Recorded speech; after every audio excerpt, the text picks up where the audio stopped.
Oh yes, legends. How is everybody doing? Make sure to absolutely destroy that like button on your way in. Let's analyze the situation right away. All together. Let's go, legends. Let's see what's going on here with the price of Bitcoin, guys. Woo, let's turn that music down. Oh my goodness, studio here is going absolutely crazy. Legends, we'll be analyzing the situation here for the price of Bitcoin and seeing what are the most likely scenarios. Will we manage to hit new all-time highs in the next coming days, or are we just on the verge of getting a rollover and the range continuation, guys? Let's see how many people we do have here today. We got over 100 people watching right now. Make sure to destroy the like button. We've got 𝗬𝗚, the absolute legend. I need to give a shout out to 𝗬𝗚, guys. If you don't know who 𝗬𝗚 is, you must know by now. He's an absolute legend, technical analysis, master trader. He did provide an awesome setup today in the Legends trading community. Absolutely awesome, guys. He did provide a really beautiful, nice little long scalp setup in the Legends Pro community, looking for that rally, trend breakout, looking for an ABC movement to the upside or a 1, 2, 3 move up impulsively. We don't really know, but he was detecting here that next leg to the upside eventually, as we're looking for at least a 3-wave move to the upside. Absolute legend 𝗬𝗚 right over there in the Legends Pro community on Telegram. Shout out to you, 𝗬𝗚. Let's go right away and say hello to the rest of the people. And we'll be analyzing some altcoins, guys. Altcoin season. Everybody's a genius season, right? Let's go right away. Say hello to the rest of the people, okay? And then we'll focus on Bitcoin, because I'm still with that boring mentality, guys. I need to transition into scalping and day trading. I need to do that transition. However, I just see a lot of noise here. There's great opportunities on altcoins, mainly for kind of swing longing, guys, right? Long everything at 100x and you'll be just fine, right? Wherever you long right now, well, that's the danger that there is, okay? And I'm here to protect you from that danger. We'll be analyzing the Bitcoin dominance. It looks extremely good for the total market capitalization, guys. Total market capitalization looks insane. It looks insane, guys. It looks incredibly well for the market to really rocket in the next coming months. And we can go through the total market cap here, guys, and I'll explain why. This is the absolute key chart to understand that the rally that we are going to be getting in the next coming months, purely based on Elliott wave theory, on the 4-year cycle theory, the waves where we currently at, interest rates getting cut in September, everything is aligning for the 4-year cycle theory on, Q4 being the best performing Q4 that there is, right? It's just pretty damn obvious. Now, of course, we do have a situation here in September, sorry. September's not been always, not the greatest month, okay? Not the greatest month for Bitcoin and cryptocurrency in general, all right? Now, the last 2 years, September was okay, right? Nothing too major, but the previous Septembers have been a little bit bumpy, guys. They have been a little bit bumpy. However, October has been the best performing month for Bitcoin and crypto. So are we going to see that bumpy action, okay, for Bitcoin and cryptocurrency throughout September? Well, without a doubt, there is definitely that chance. Will we manage to stretch our legs? We still have a few more weeks for August to finish. The technical analysis does look relatively good. I am leaning here with the main theory for Bitcoin that we are going to get that leg up very likely to hit new all-time highs very, very soon, okay? We need to focus on Bitcoin, guys. We're going to go through altcoins later on, okay? Altcoins, there are a lot of altcoins, major opportunities. We did talk about XRP on the previous stream, guys. The previous stream, which was about 2-3 days ago, XRP was trading right over here. there was one thing that we talked about on XRP. Very likely analyzing this structure. 𝗬𝗍𝘆𝗽 was in the comment section also backing up this analysis, where we could have been forming a 112 in this area. And the best option to get into a long trade on XRP for all of those people that are willing to trade those altcoins aggressively is sweeping up the lows. Okay, sweeping up the lows and looking for an entry zone after finding that proof of support or first signs of strength, which was mentioned on the previous stream. Sweep up those lows when we were trading here at $3.20. We did manage to get below $3.10 approximately, right? $3.11, $3.12. And then we got this rally of round about, 6-7%. Yeah, about 6% from those lows. So we're planning the trades here, guys, right? We're planning those big major swings, looking at the, 15-minute, 1 hourly time frame. We got that movement down on XRP. We got the point of control of this entire range. And XRP looks primed. Okay, we're going to be talking about a possible re-entry right now. Why not on XRP and some other altcoins? Because when you take a look at XRP, we always like to get into pullbacks or break of structure, break of trend potentially. And what we can see on XRP, sometimes you're looking for a retracement, but if you would have longed here, right, you would have been okay with this movement.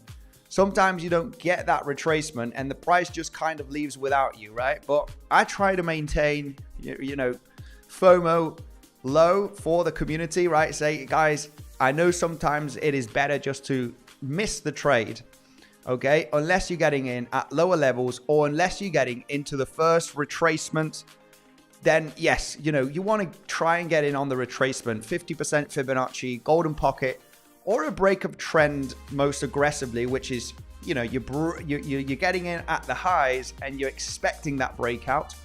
But there's extreme high probability right now on XRP to take out $3.38, okay?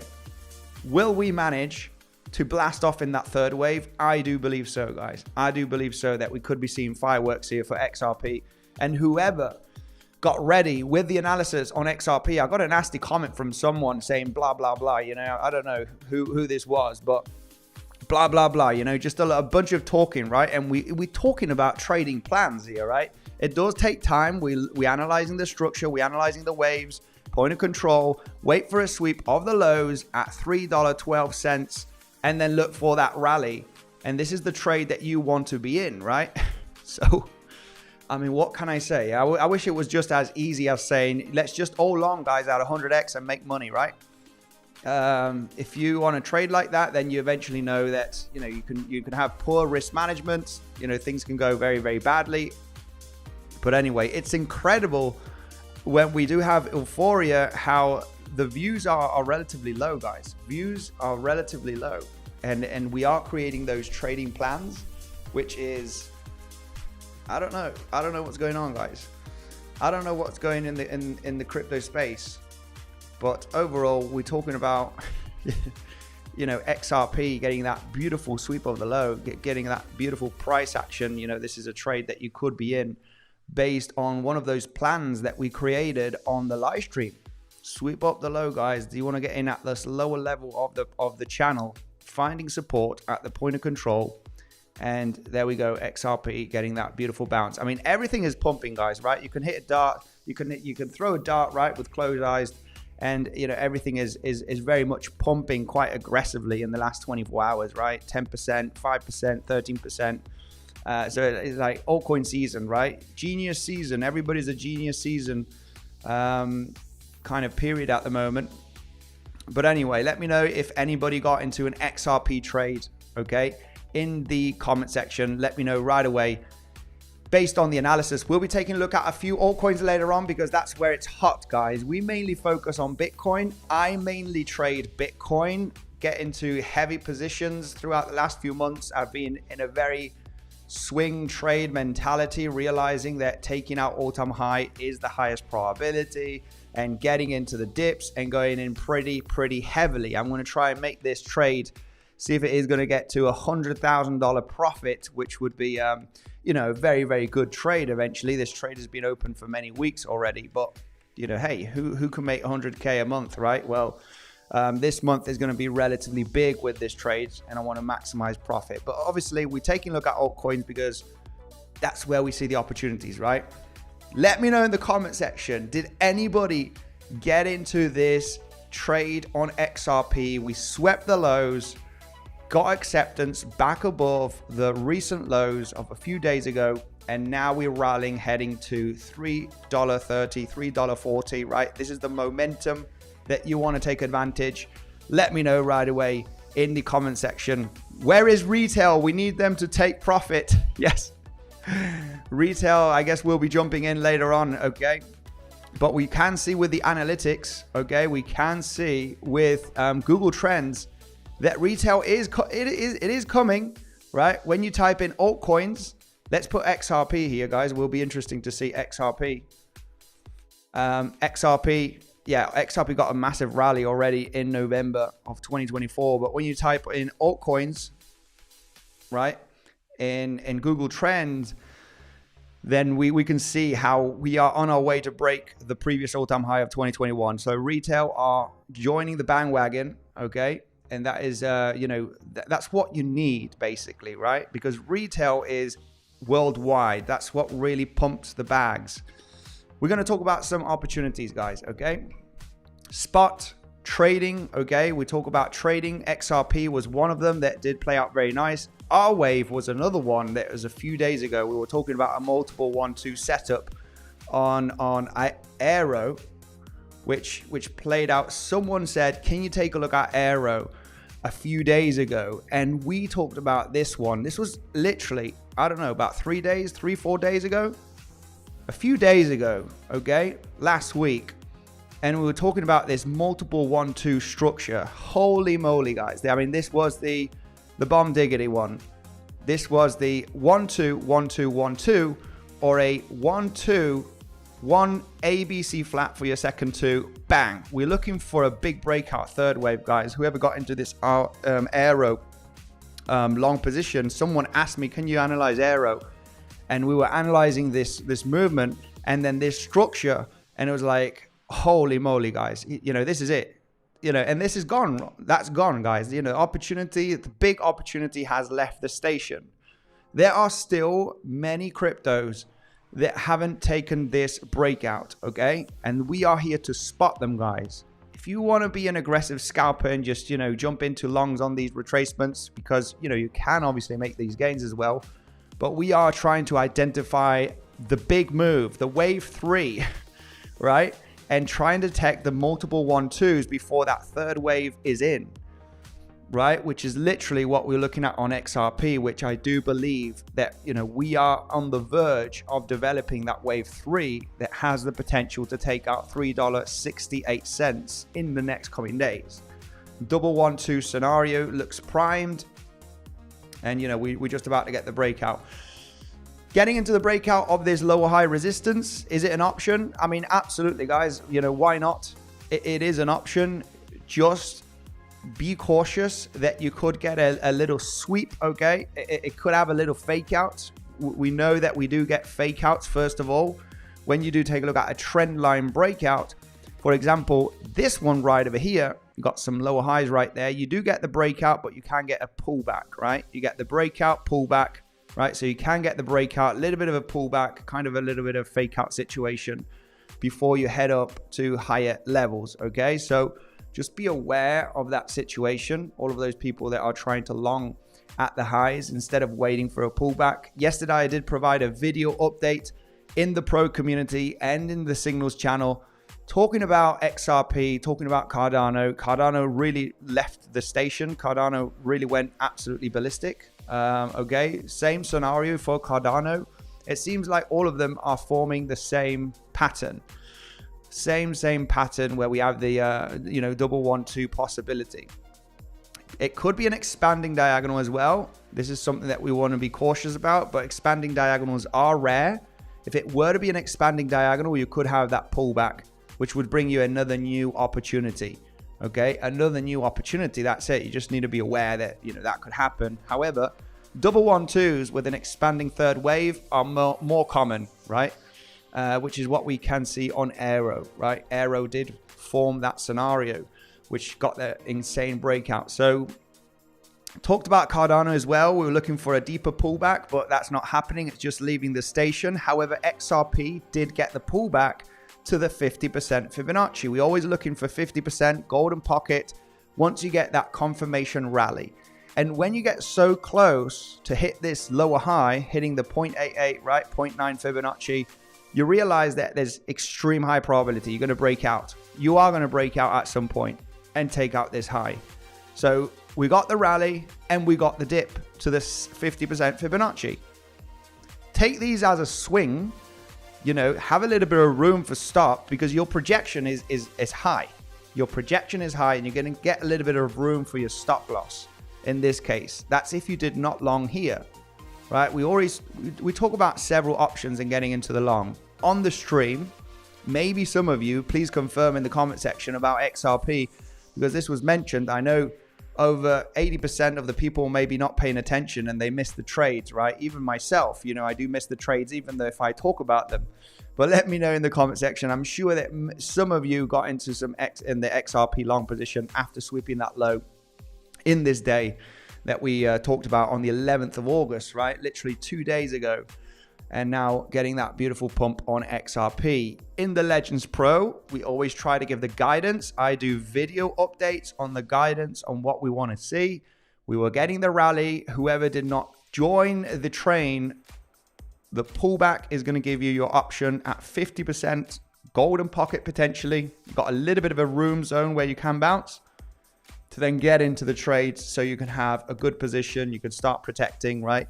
And expect that third wave breakout. So anybody here that wants to get into the long, I mean, we can analyze the situation. If we start pumping here aggressively, I mean, we could attempt a long position, even though longing from here, you know, it's always one of those options. I mean, you're at least looking to take out the high and then potentially you break out in that wave 3. Okay. I'm not a huge fan of getting at the highs, guys. You know that. But we are in kind of that season where everything just pops out, right? It just pops out and there's no retracements, right? No retracements for anybody. You just continue a major rally. Luckily on XRP, we did get that retracement here to 50%. So you got a good entry, right? So a retracement here could be interesting. If you get that retracement here, it can be very, very interesting without a doubt. Because it will be a 1-2, 1-2, and then bang, third wave, you break out, right? So let's see if we do get that on XRP. A little bit of a choppy retracement, just like the one we did here. Anyway, we are here. It's just exciting, guys, because altcoins are looking exciting very, very much. ICP is one of them that hasn't got the major move yet. You know that I am a fan of XRP. Cardano is absolutely ripping, okay? Absolutely ripping Cardano. ICP, guys, I'm not sure if you guys are more into spot trading. I want to buy and hold on. Or if you want to use leverage trading, right? With low leverage, preferably, right? We don't want to use more than a 5, 10x on altcoins, right? The moment you get to 20, 30x, then you know that your liquidation is stuck to your bum. But ICP is one of them that I got a lot of hate because I did talk about you know, on one of my videos that ICP is still very much, you know, it's bubbling, guys. It's cooking. ICP is cooking for a primed breakout at some point in the next coming days, give or take maybe a couple of weeks. Okay, stay cautious by some local volatility. Bitcoin dominance has been dropping pretty aggressively. We need to talk about the Bitcoin dominance. It is importante. Es muy importante, the Bitcoin dominance. Okay, because we have been dropping quite aggressively throughout the last few days, right? And you know, there's something disturbing about the Bitcoin dominance, which is potentially finishing a 5th wave, right? And when you get to the end stages of a fifth wave, you could get that epic bounce and you get that pullback on altcoins. All right. For the moment, it's downtrending without a doubt. It looks good, still rolling lower. But I think obviously the bounces happen, guys. The bounces do happen. And when you do take a look at this latest wave, we can already count, right? ABC, fourth wave, 1, 2, 3, 4, 1, 2, 3, 4, 5. You know, you already kind of have a little bit of a 5-waver inside of your 5 waves. So you want to be a bit cautious, right? This is the moment where people get excited and they start longing the tops, right? They could play out, but they could not play out, right? Also, you want to be very, very cautious.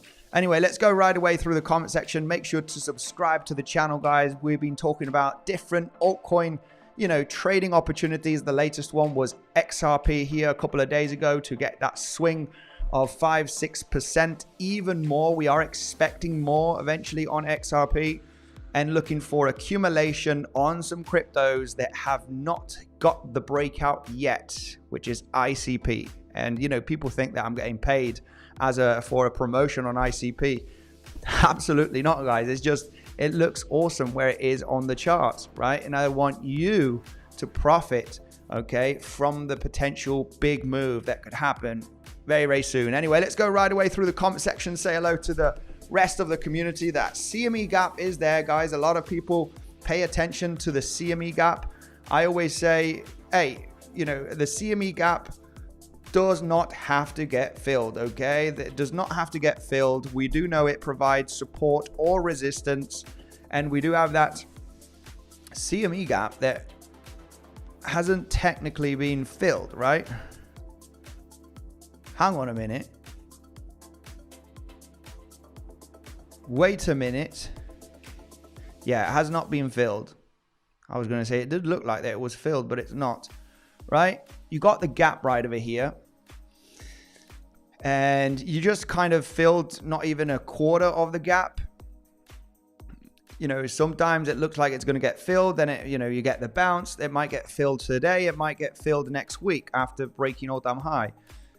It provides support, okay? It's a good level as support. The top of the gap provides support, and filling the gap also provides support as well. So there's no major theory that it needs to get filled straight away, okay? A lot of the times it does, right? Maybe on a Monday or a Tuesday, the weekend gaps do get filled, but just because they're so close to the gap, basically, right? There's not a proper theory if they need to get filled straight away, okay? Sometimes it happens, sometimes it doesn't. So yeah, no, we don't need to give too much attention to the gap.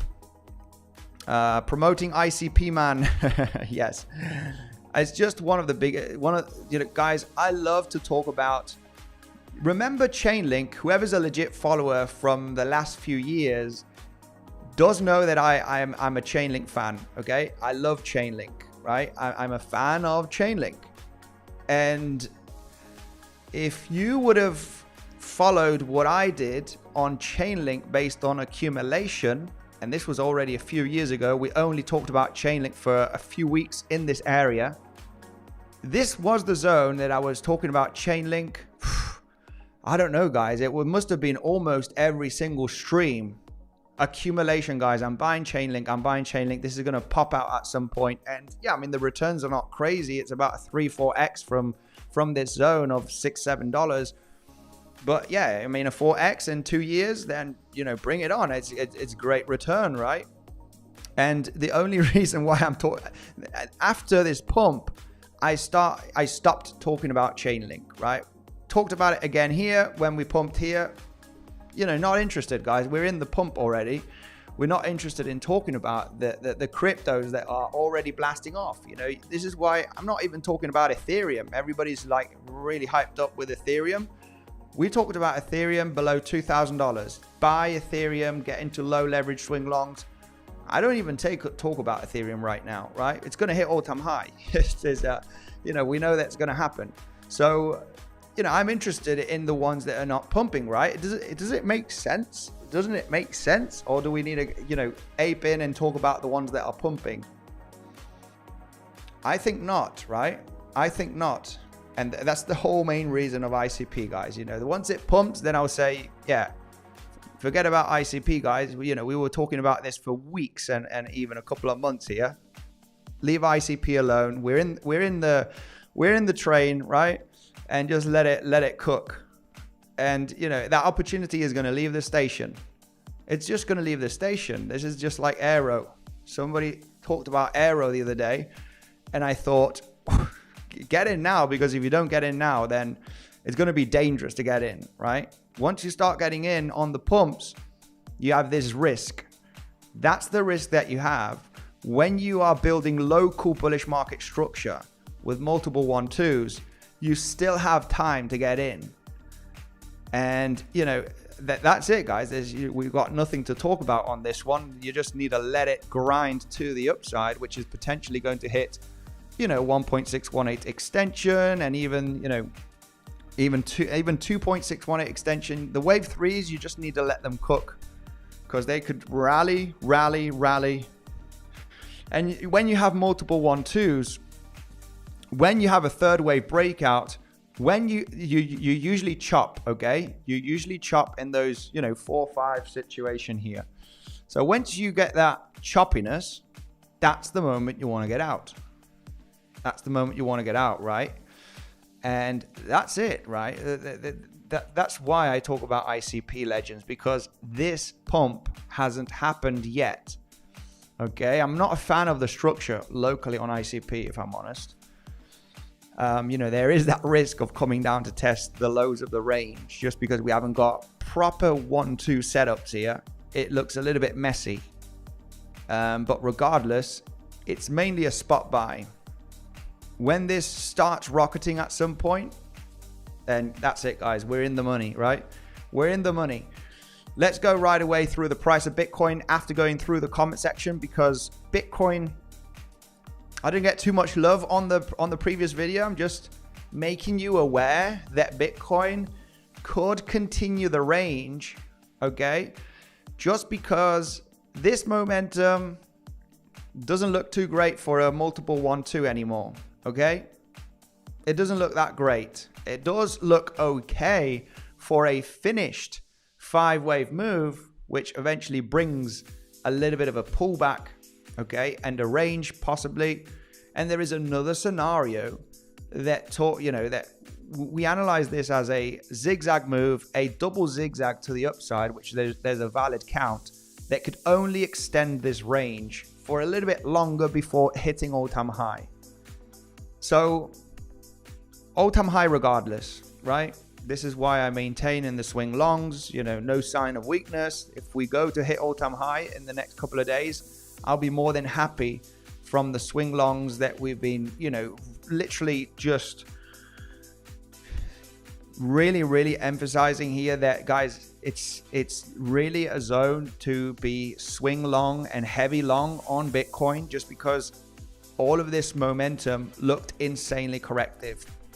Okay, so we'll be talking about Bitcoin, the different scenarios on the higher time frame. I think the highest probability on Bitcoin after hitting all-time high is forming a contracting diagonal to the upside. Okay, and there's only one main reason why on this. This would be hitting all-time high, 125K, maybe 130K even. However, I have a problem with this wave. Technically, there is a technical issue with this wave to count it as a impulsive move up. It's very 3-wavy. And you might think this is, you know, this is BS, but it's not, guys. You will understand once the market does evolve in the next coming weeks. When you have a 3-wave move to the upside, you know, it's never good news. It's never good news for big continuation. Never good news for big continuation. And you need to analyze the structure that's been developed throughout the previous months. And there is that double zigzag scenario here. Instead of counting this as an impulse, you know, zigzag down, zigzag up, zigzag down, mainly long in this area. This correction could extend a little bit longer in a WXY. We'll go through that in the next coming minutes. Sideways WXY, yeah, or just a small correction and then all-time high. Regardless, okay, there is the ABC flat scenario that could take out the low or almost take out the low, and then we're looking for the rally. All of the scenarios point out all-time high on Bitcoin. The problem is when you think about the possible wave 3 breakout, you know, there is a big problem with this wave. Okay, so it's a 3-wave structure, 3-wave developed structure. And for this super major event, which is a double 1-2, 1-2, 1-2, you know about the 1-2s right now, right? When we do take a look at Aero, which is one of them that we, you know about the 1-2s, right? Bullish market structure, small little waves, right? And the latest waves being smaller for that bang breakout. Big pump in a wave 3. This would be the most bullish case scenario, which I do not like very much, because the wave 4 is extremely small here for a 1, 2, 3, 4, 5. Okay, and in a wave 1 of an impulse, you want 5 waves, which there is technically there is. It's just the timing is very small and the correction is very shallow, which is not what usually happens. Okay, it's not what usually happens. You usually want to get, you know, cross the 0.382 fib time. When you take a look at the fib time, okay, hang on a minute, I might be in the middle. You want to get the fib time, and you want to take the end of the wave 2 to the end of the wave 3, right? And you want to cross the 0.382, 0.618 most of the times on that correction, which, you know, is not the case right over here. And it's a very, very shallow pullback, not even hitting the 0.382 Fibonacci from this pivot to the pivot high, right? Not even reaching the 0.236, which is quite rare. So, you know, that obviously impacts the possibilities of this being a 1, 2, 3, 4, 5. And this counts better as all of this movement up as one wave. You have 1, 2, small, 3, 4, small, 5, right? That's more symmetrical for one wave. Instead of counting all of this, your wave 2, which is extremely long, and this 4 is extremely small. So you're trying to force a count here just so you have a massive bullish case scenario, which is this, you know, double 1-2 on the higher time frame. This one right over here, which, you know, currently holds the lower probability purely based on this move. Okay, so this is why the priority that we do have right now is that contracting diagonal, which eventually does hit all-time high, potentially pumps a few $1,000s, but then ultimately we are looking for a corrective move. Most commonly it gets beneath the 4th wave, which would be 112k. So all-time high regardless. Then we'll analyze the situation once we get up there, because if we do get up there, right, say that we, you know, let's just imagine that, you know, this is your wave 1, you'll have a correction here, boom, wave 3, right? You do move to higher levels, and then this gets a pullback to almost get to the recent higher lows. All of this, yeah, no longer becomes sexy to go to higher levels. You know, the moment that structure, that movement down gets to the higher low of your, you know, possible wave 2 here that could be ranging in the last few days, that's the moment that you like, this doesn't look too great for, you know, continuation up.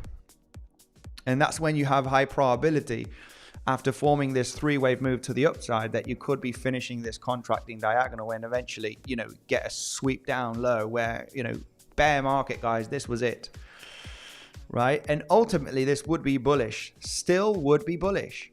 Why would this still be bullish? Because you have a 5-wave move to the upside in this potential contracting diagonal, which would be a leading move. Now, a leading move, yes, but what, couldn't this be a wave 5 and it's the end of the bull market? Well, this is where things get exciting when you zoom out on the higher time frame. This is what we're looking at. in a market, in a bull market, you need to finish in 5 waves. Not in 1, 2, 3, 4, 5, 6, 7. Okay? Why can't you finish in 7? Because this would be some kind of a correction. Double zigzag, right? 3 wave up, correction, 3 wave up. Okay, that could be an X wave or a B wave. However, it doesn't make sense. You're too far away from this pivot if you're considering an ABC flat. It's just gone off the chart. So you're not even considering a corrective price action move up in 7 waves. Okay, a double zigzag, because we're too far away from the previous high to even consider some kind of a flat. So you need more waves being developed. You know, you either finish in 5 waves, you either finish in, 9 waves, because having 9 waves, you have your wave 1, 2, 1, 2, 3, 4, 5 to finish your 3rd wave, and then your 4 and 5. Here you have 1, 2, 3, 4, 5, 6, 7, 8, 9. So you need 9 waves because you have 5 waves inside of your 3rd wave, right? And obviously you have more waves in here, but you cannot finish in a 7 wave move up, right? Which is literally what we got right now. 1, 2, 3, 4, 5. You know, you're still in your 5th wave. That's what we're leaning on. I mean, the bull market is still very much far away from being finished, guys, with the structure. Far, far away. Far, far away, okay? No major signs. We're still in this 7th wave. So you need, you name it. You say 5th wave is still getting developed. The 5th wave is still getting developed, and we just don't know exactly where it's going to finish.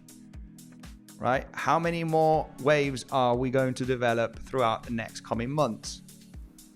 I mean, you might think this is absolutely, BS, but it's not, guys. And if you do form this ascending contracting diagonal in 5 waves, you're just looking for another pullback in another wave 2. 1, 2, 1, 2, 3, 4, 5, 170, you name it. Who knows? Who knows, right? So yeah, still very strong for the next coming weeks and months, guys. Still very, very strong on the higher time frame. Everything points out that when you break all-time high, we need to analyze this movement up. We just need to analyze it. Will it be 1, 2, and then 3? And you got a deep pullback down that gets very close to the last higher low. This would be bearish. That would be bearish. We would realize that this is a sign of weakness. Okay, you got a 3-wave move up, big retracement down. You have all of this structure, 1, 2, 3, 4, 5. That's just a clear sign of weakness when this movement down gets very, very close, because you no longer can count this as a 1, 2, 3, 4, 5, right? Correction, continuation. You're literally having a 3-wave move up.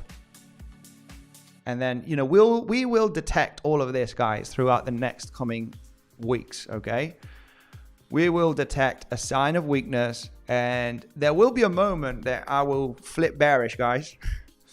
There will be a moment that will flip bearish and saying we're going to take out this low and very likely take out this low, maybe, depending on the information that we get on the pump after hitting all-time high, okay? This information will give us... This movement will give us a lot of information, and depending on the rejections, right, the structure, the timing, the retracement lengths, we will very much be confident to say, I will be confident to say, okay, guys, we've come 2 down. This movement up is a 3-waver. We're looking for this low to be swept up at some point. So for the moment, that is not the case. The information that we do have on the chart is telling us that all-time high is around the corner, guys, right? Simple reason why. 3-wave move down. This wave did not get continuation to the downside, even though we were expecting it not to get successful continuation down. This is why we maintained extremely bullish, and we were looking for reversals. This was last week, legends. We were looking for reversals at the 112, 113K zone. We're looking for that reversal. This could be the end Okay, big bounce. You know, this is the last situation here for the fourth wave to create a fifth wave, but it's likely going to reverse either here or taking out the lows. And this is why we maintained in those swing long positions throughout the last couple of weeks, which are making absolute bank, guys. Okay, so, and still took some profits purely based on an ABC flat, but all-time high is expected. Okay, I want to explain to you how the price could evolve, because right now it's a bit choppy, and I think a lot of people want the attention on altcoins, guys, but Bitcoin is the leader. Maybe some people want attention on altcoins, but I'm mainly a Bitcoin trader and mainly a swing trader right now. We are hitting a bit of resistance. There is a little bit of an order block here. Order block here on the 1 hourly, 2 hourly. Golden pocket potentially. You got that order block here and almost hitting the golden pocket. So we are getting that reaction at the golden pocket right now, guys, from this drop. Golden pocket, order block right over here. A little bit of resistance after this aggressive move down. Very, very kind of corrective-y price action. I have to say, not the best looking price action here to the upside. We are hitting some local resistance on Bitcoin with this movement to the upside. Let's go, let's go. Let's take a look at anchored VWAP. Managed to get above the anchored VWAP here. Yeah, but not, we need to analyze a little bit of the waves. We did manage to bounce almost at the point of control. Little bit aggressive, point of control holding, doing its job from this entire range of the last few weeks. Got a nice little bounce of a couple of $1,000s in the last 1 to 2 days. Nice little bounce. You know, what can we say? Now we're trying to get above here. We need to analyze this structure. Let me just go quickly through the comp section before we go through this price action. We are at some resistance. This movement up does not look extremely convincing, guys. If I'm honest with you, it doesn't look too convincing. I'm a little bit skeptical about this move up.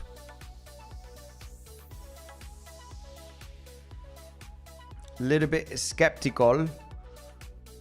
I mean, you can technically count a bit of a 5-waver here, but it would be a very, very ugly expanding diagonal. You never prefer those scenarios.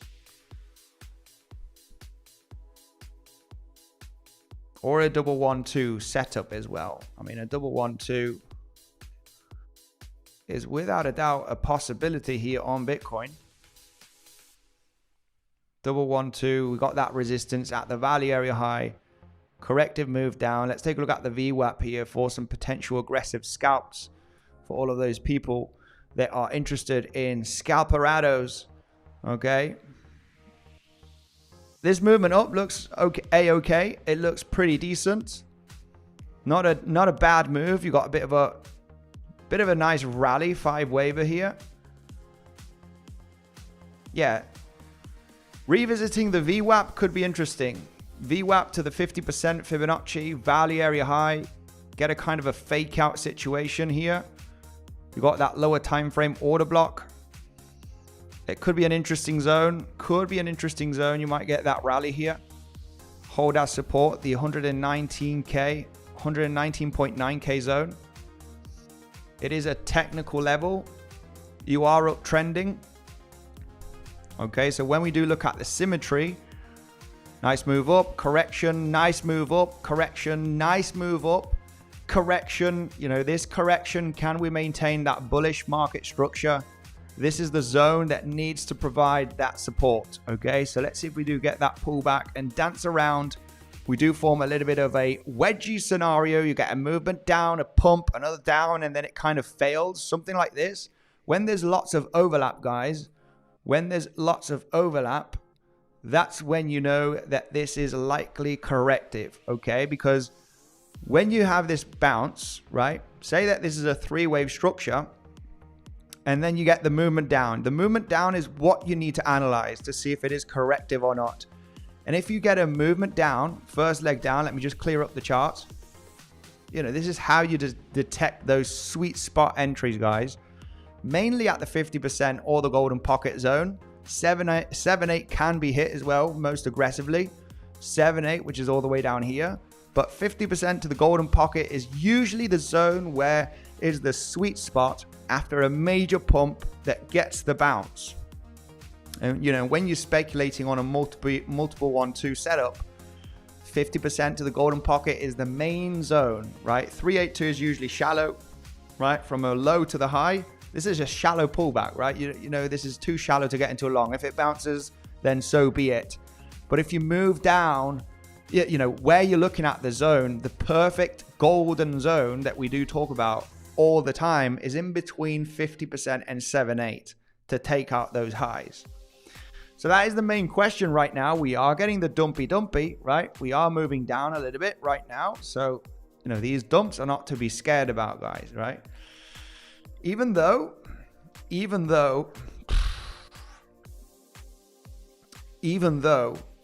have to be honest, this is when you need to zoom out, right? Because you got this leg to the downside, which was pretty damn aggressive. It was a little bit aggressive, if you ask me. And, you know, this is where you get the golden pocket from this leg down. And that's where you want to be cautious that you might, you know, have a 3-wave move to the downside, right? This is the danger zone at the moment. This might be impulsive. It does count as a possible impulse, not the best looking one, but it does look very 3-wavy. I have to be honest here. You know, if there was a small 4-5 here, it counts better as a 3-wave structure, which is mainly corrective. But of course, you could form that double zigzag situation, right, as well. This is where in the local uptrend from the last 24 hours, you're like, I'm just going to get into the next higher low. And then it breaks down, right? Realizing that you do have that danger here. There is that danger here. Okay. And that's when you zoom out a little bit more and really analyze, hey, you know, it would be about time for this to happen, right? You've got this rally of the last few weeks. You know, it would make sense to get a little bit, you know, of a more of a pullback. It would be absolutely natural.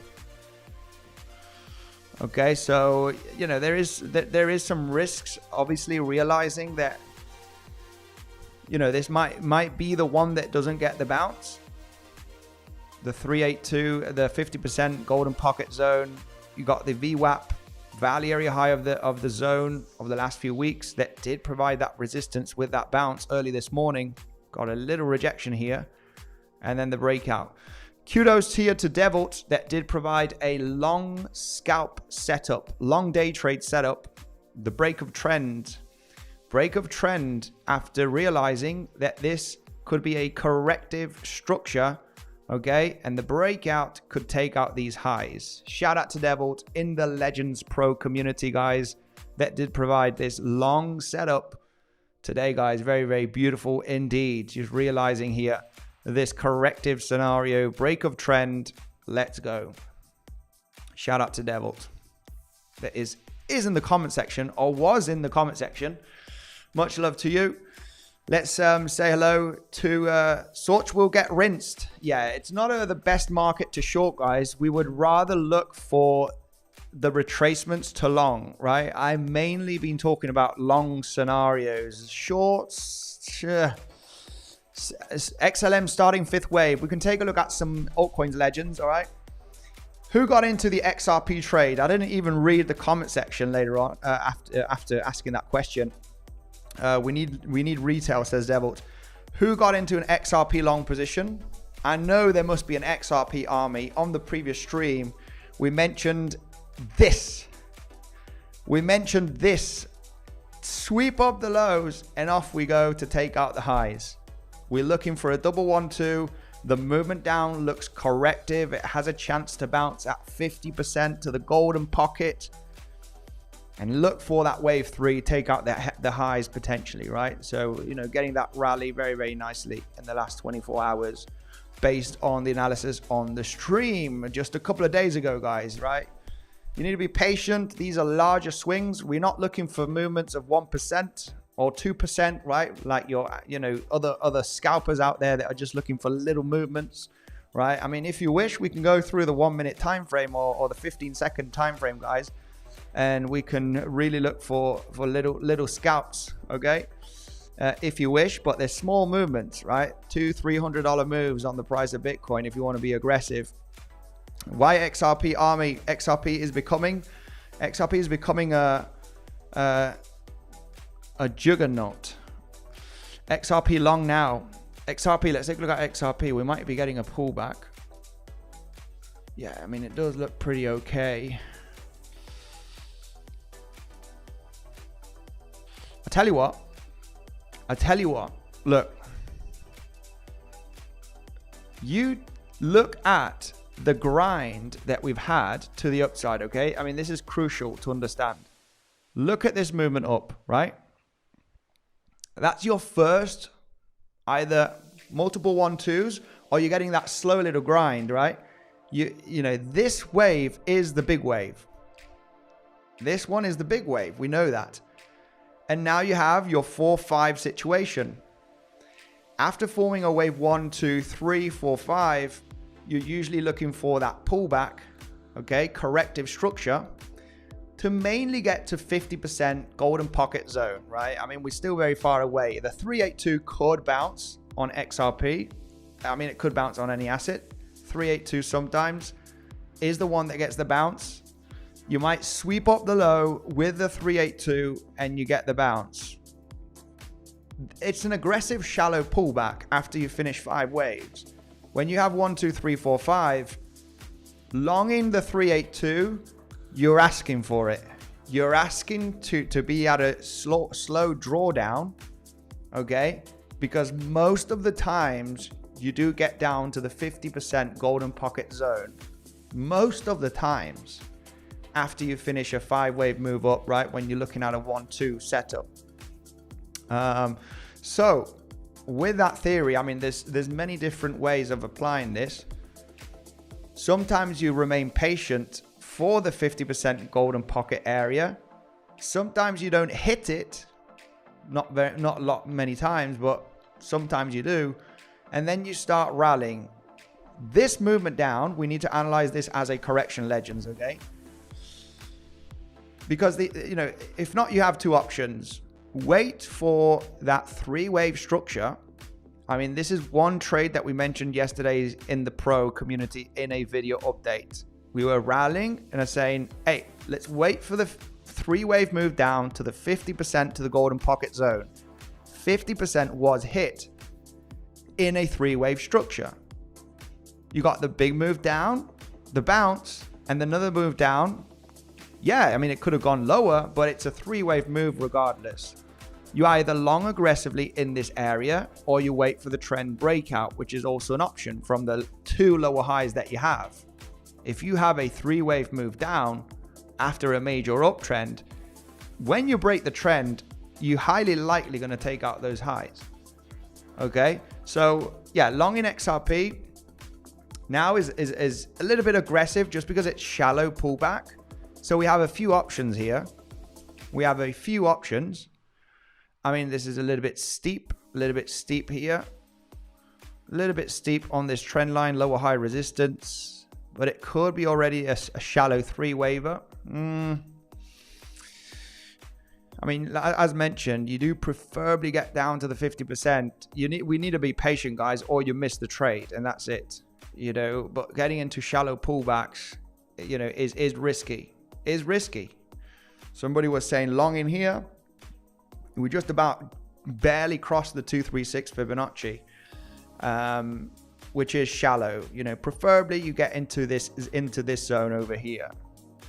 Preferably, right? It's just like long in XRP early this morning after this rally. at the 236 Fibonacci from the pivot low to the pivot high, right? You're like, oh, you know, we're finding support. Shall we long here, right? We're rallying and we're consolidating for some reason. Shall we long here? It's a shallow pullback. You mainly get to 50% golden pocket, right? This is the zone you want to get in aggressively. And if you don't feel comfortable getting long into this trade because, oh, we could hit the golden pocket, or, you know, or just lower risk and be aware that the golden pocket could be hit, or the 7-8, you could go slightly lower here and then get the rally.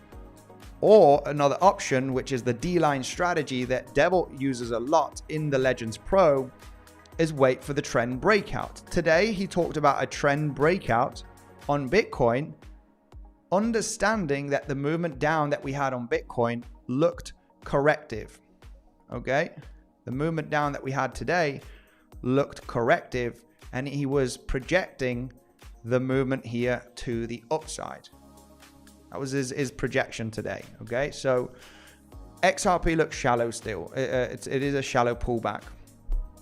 One aggressive scenario is waiting for the breakout of the trend, right? So if you get, you know, say that you got this is your 3-wave move. It's very shallow. It would be a shallow trend break. I mean, preferably you do get the movement down, a little bounce and another movement down, and then you have this trend right over here. Let it cook a little bit, that correction. Let it cook. Okay? And then this trend breakout could be your option to get into the long position, right? If it were to break out from here, it would be a bit too aggressive. It's still shallow. You could be still cooking the corrective move. It's a shallow pullback. If it breaks up, then so be it. You prefer here to get a little bit deeper, guys. You know, mainly at least the 382 Fibonacci, and preferably, you know, 50% to golden pocket area. You know, and then once this downtrend is overlapping and you don't get an aggressive drop, and it's, you know, you move down, you overlap with the local pivot lows, then that's already a good sign that this is corrective after this movement up, right? And there's high probability. There is high probability in moving higher, guys. Okay, I just don't want the people to get in at the highs and eat up a pullback. But there is high probability, as mentioned, you know, throughout the last couple of days on the live stream, that these highs on XRP are highly likely going to be taken in the next coming days, if you know, if that is not going to be today.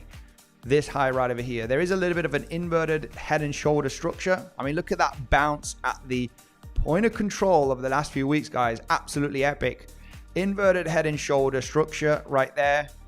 Inside of the head and the right shoulder, double 1-2, which was the main speculation that we had on the live stream just a few days ago. 50% to the golden pocket. Sweep up the low, guys. Off we go. This is the exact move that is happening on XRP. Based on the video here, which is pumping, you know, 5-6% very, very nicely. So all of this movement down is without a doubt, in my mind, corrective. The only worst case scenario that you have here is that it's an expanding diagonal, which eventually would not be good, because you have a 3-wave move up, 1, 2, 3, 4, 5, bounce, bang, right? And this is your wave 2, which is that's your wave 1, an expanding move, and then your wave 3 is getting developed right now. And all of what we're mentioning today is BS. There is that risk eventually. There is that risk. I've seen this before, and especially on Bitcoin, guys. I mean, we could possibly find this kind of movement on Bitcoin. There was an expanding diagonal to the downside. Let's see if I do remember when this happened. Yeah, it has to be this one. It was a contracting diagonal, actually. Okay. It was a contracting diagonal where you had 5 waves down, and you know, this does happen eventually. You just need to detect where it could finish. And look at this. You have the movement up, there is a moment that your descending wedge pattern is not going to break up. It's going to break down, right? And that's the moment that you think, oh, you know, fuck's sake, right? I was looking at this as a descending, you know, bull flag, and this was my target. And yeah, not today, my friend, right? This did not happen here. And it was a contracting diagonal in a 5-wave move down. I remember this. We were actually bearish. We were projecting this movement down to sweep up these higher lows. There is that live stream that we were actually bearish. I think we were talking about a double zigzag here. Zigzag up, correction, zigzag up. There was 7 waves. And 7 waves is a corrective structure. And we were counting a double zigzag here, and this potentially being a contracting diagonal. 1, 2, 3, 4, 5. Bounce at the golden pocket. 50% golden pocket. And then leg down. This movement was projected on a live stream to get this 3-wave down. There's eventually the risks here on XRP for that. But when we do take a look at the entire structure, it does have high probability in breaking up right now, okay? Just wanted to let you know about that scenario, which would be a valid scenario, okay? That you have a 5-wave move down, even though this does count better as a double zigzag. You know, there's a very, very, very, very hard count here in an impulse in a 5th wave. This wave 2 got almost to the point, you know, hit this high, which is rare for a wave 2. So this counts better as a double zigzag. And high probability, we take these highs. I don't want to get people fearful right now on a dump. You know, we mainly are looking for this to be a 112 and get that breakout on XRP. Okay. Long in here is too shallow. I mean, take that with a grain of salt, okay? Take that with a grain of salt, because I mean, it could break up from here. For me, it's just too shallow. If you want to get into the trend breakout, it would still be a shallow pullback, guys. You know, it's just how it works, right? Preferably, you do get down at least to the 382, even 50% Fibonacci zone, just like this rally, right? It's like long in here, very, very shallow, right? 50% golden pocket is your option, or wait for the trend breakout. So I would remain a little bit patient to let it cook a little bit.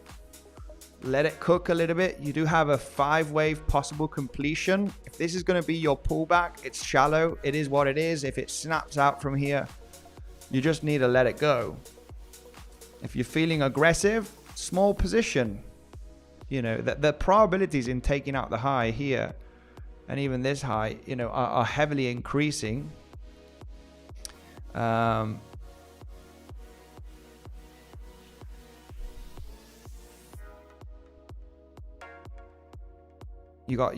do have your 5-wave move up here.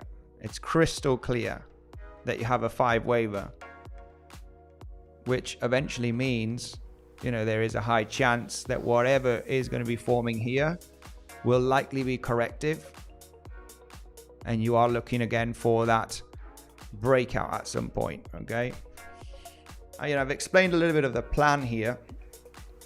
The best plan would be waiting for 50% golden pocket zone, or at least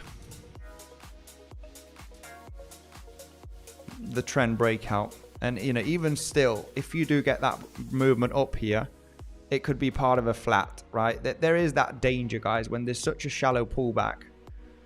There is that danger of forming a flat.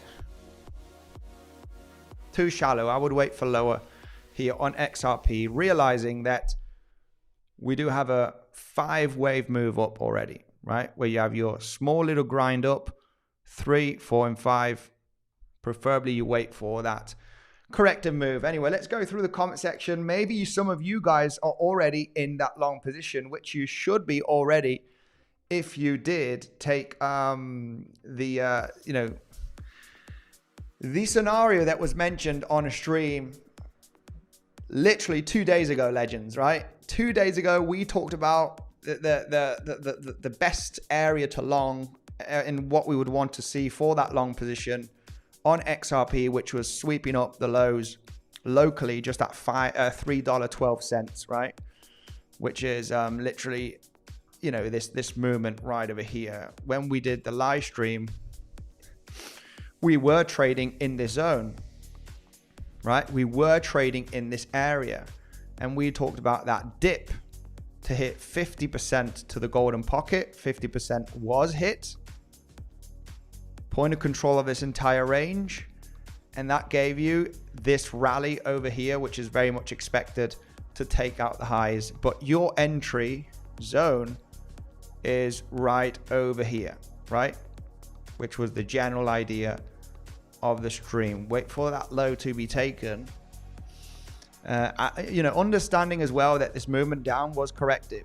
You know, the beauty about this movement down, to really understand that this was corrective, and we're very likely going to bounce at the 50% 7/8 fib, and we could be looking for a 112. You know what was the key scenario to understand this, guys? And this is purely education, and this can give you that edge in your trading to understand when we have a pullback, what you want to see. You know what was the key for me? Because sometimes you have, you know, movements and levels that you really identify and say, right, this is it. This is it. This is a correction. It was this movement down that we had in a 3-wave structure from the highs created. This was back on Friday, last Friday. Movement down, and this move up that almost hit the high. It's too high for a wave 2. You're hitting the 0.88, 0.9 Fibonacci. Okay, from the movement down. And then this 3-wave, you want to see continuation, and you want to see a corrective move, and then bang, you want to see a 5-wave move down. That is an impulsive move down. That's when you realize, okay, you know, we can go to lower levels later on. But when you form a 3-wave structure and you overlap the pivot lows from the movement down, you realize that whatever is going to be forming in this range after this movement to the upside, that does look very impulsive. Let's be honest. This movement up looked very, very impulsive. Okay. You realize that all of this is likely going to be corrective. Okay. And at some point, you are looking for the highs to be taken. And most commonly, after a big move up, where you bounce is the 50% to the 7/8 Fibonacci. 50% had some extra confluence, which was the point of control here. So yeah, I mean, that was the overall long. Longing right now at the highs, at the resistance. You're asking for it. You know, you're really asking for it. And you know, the problem is here, where's your stop loss, right? That's the main issue. If you're getting into a trend breakout, your stop loss is quite clear. It's beneath the last low. You want that momentum. You want this to be the low, right? And you're targeting the highs. But when you're long in here, where is your stop loss? Where is your invalidation here?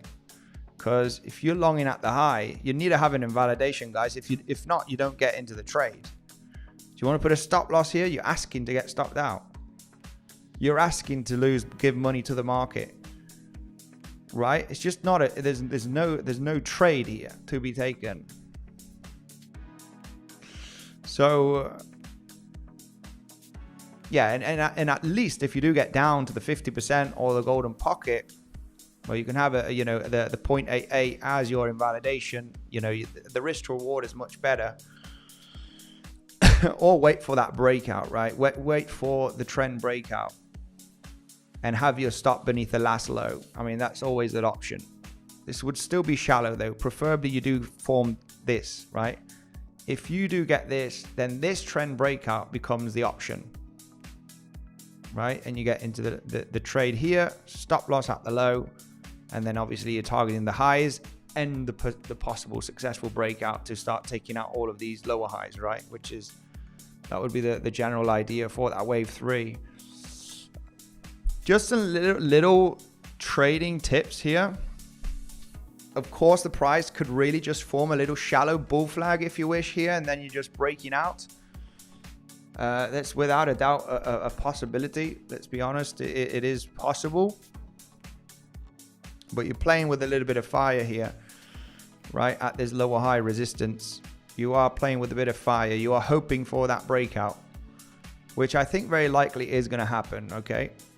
It's about time for it to happen. But it's just not the greatest entry for a long. Anyway, let's go through comment section, see what's going on, my legends. Much love to everybody. I am in a short. Ethereum, please. I am in a short. Wow. Oh my goodness.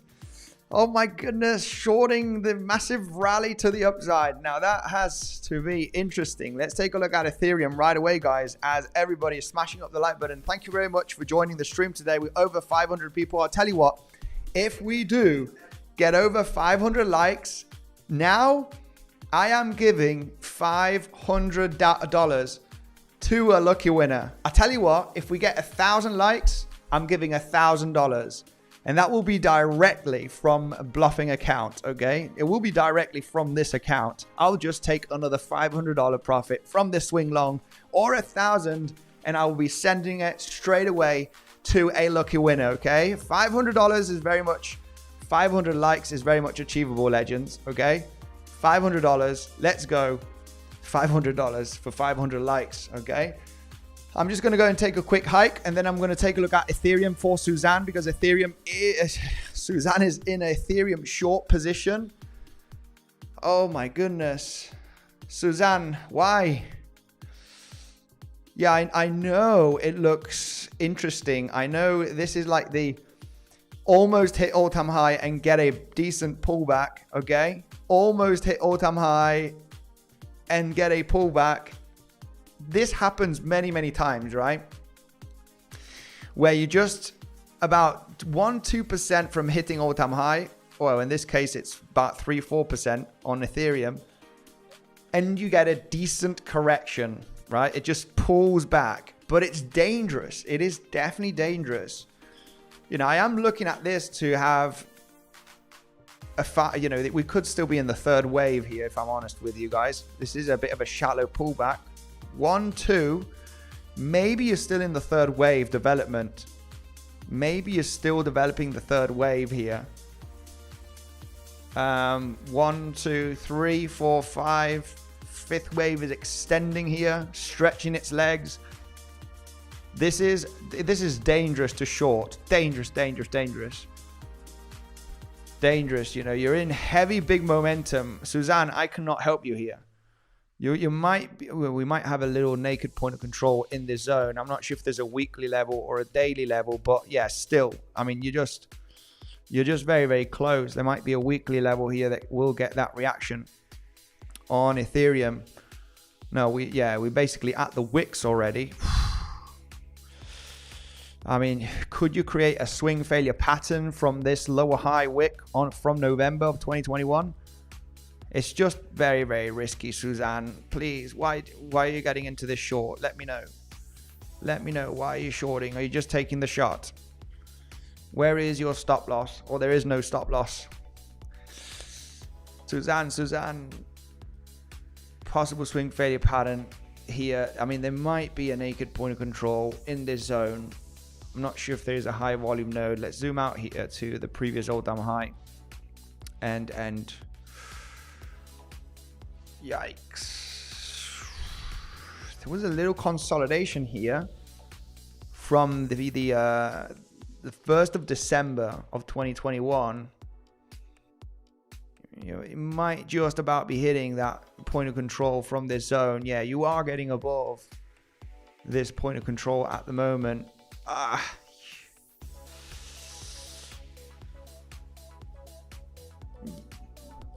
It is risky, okay? It is very risky right now. Ethereum right now is a rocket.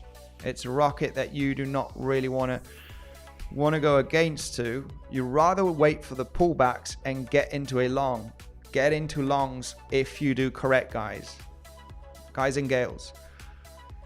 Swing failure pattern. I mean, is it possible that you could SFP from that?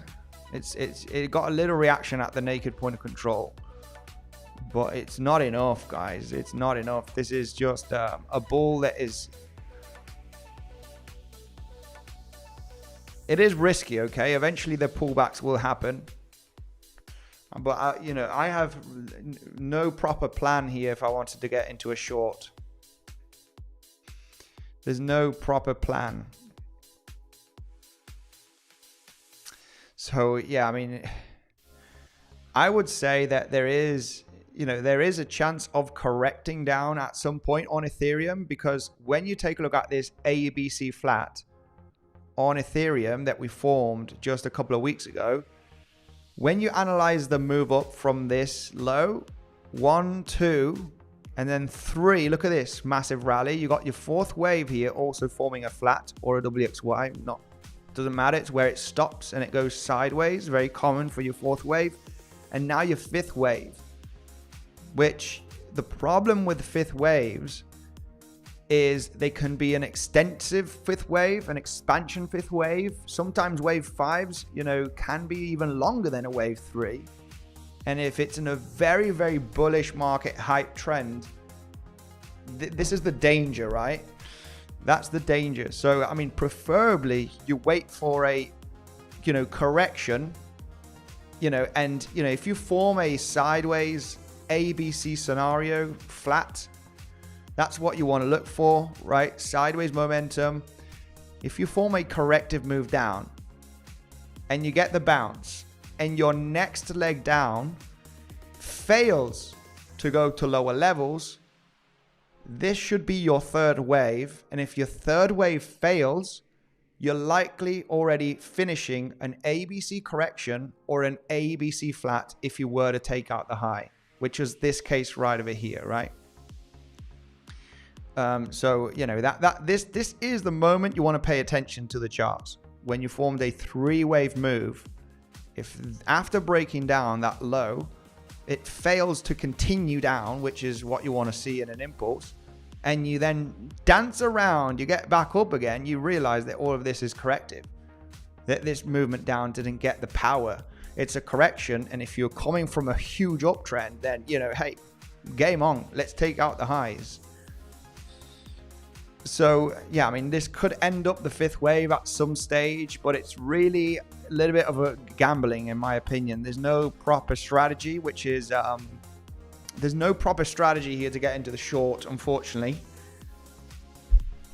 There's a naked point of control, but it's just not enough. It's not enough to get into a short in a fifth wave that you just don't know if it is going to be an expanding fifth wave. It's just...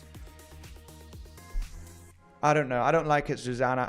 I cannot help you here to say we are going to reject now. Are we hitting resistance? I wish I could say, keep the short. It's going to reject soon, right?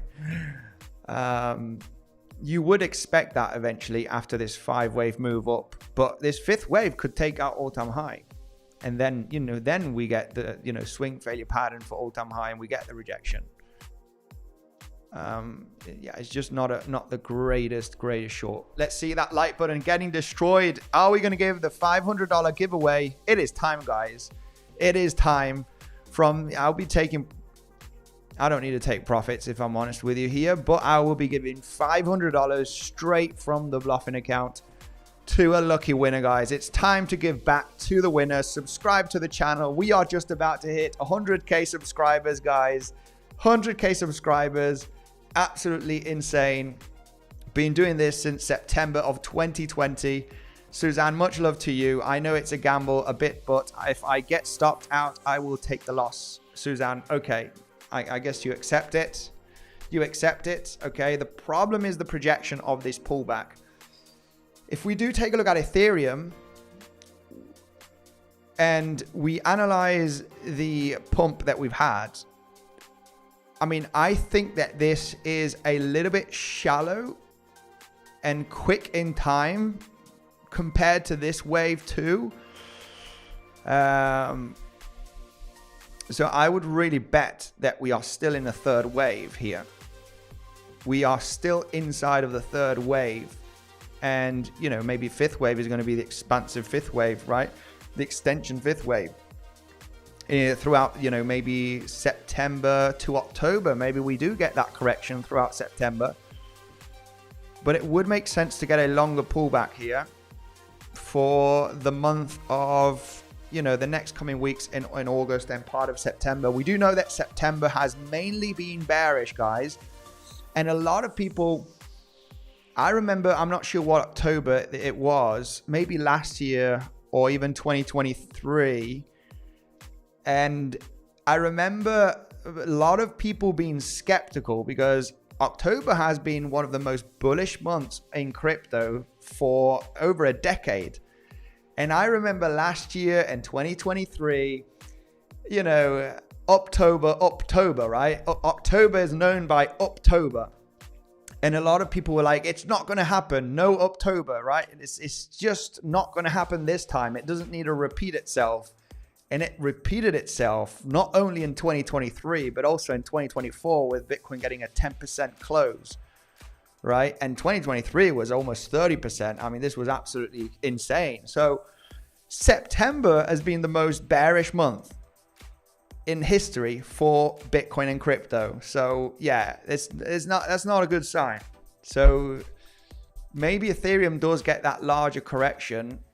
It would kind of make sense before forming the major rally in October, right? Q4. And, you know, we finish the bull market, extension fifth wave, possibly. That takes us to $6,000-$7,000 Ethereum. A lot of people are talking about 10K, but I think the 10K is the 100K of Bitcoin of 2021. Who was here in the previous bull run, guys? Let me know in the comment section who was in the bull run of the previous cycle where everybody was talking about 100K, guys, right? Maybe there was 2-3%, right, of the crypto community that were actually, you know, saying that it's not going to be hit. But I mean, the general public was talking about 100K Bitcoin. I'm sure one of your favorite influencers was talking about 100K and, you know, maybe even 200 and 300K, right? We do get those silly numbers out. I think the 10K Ethereum is the 100K Bitcoin from 2021 and will not be reached this cycle. That's my take.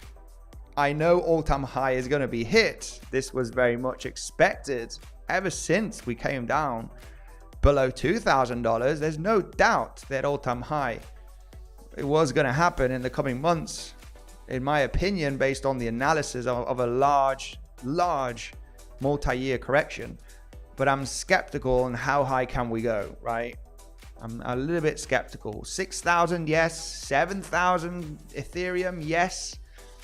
Can we push out to $10,000 and even more? I'm skeptical, guys. I don't know. I'm not sure. We're just going to have to go with the waves and the momentum as we do break out. This is a 565 billion market cap, so it would have to go to $1 trillion. I think it's very much possible. I want to talk about the total 3, guys, because I think this is important information that you need to understand. And the total 3 and the total market cap is primed. I've got both of them because I've been taking a look at both of them. And this is important, guys, just so you can be, you know, confident in being heavy in your favorite altcoins, preferably good quality coins, Chainlink, Cardano, you know, XRP. It's a little bit late to being XRP now, in my opinion, but ones that haven't pumped, such that are good projects, Near Protocol, ICP, you know, all of these high cap coins that are in the top 100 that haven't pumped yet, and they do have a good roadmap. Near Protocol, bring it on. This is an insane project, a leader in AI such as ICP. It's already stretching its legs. I mean, it's gonna happen.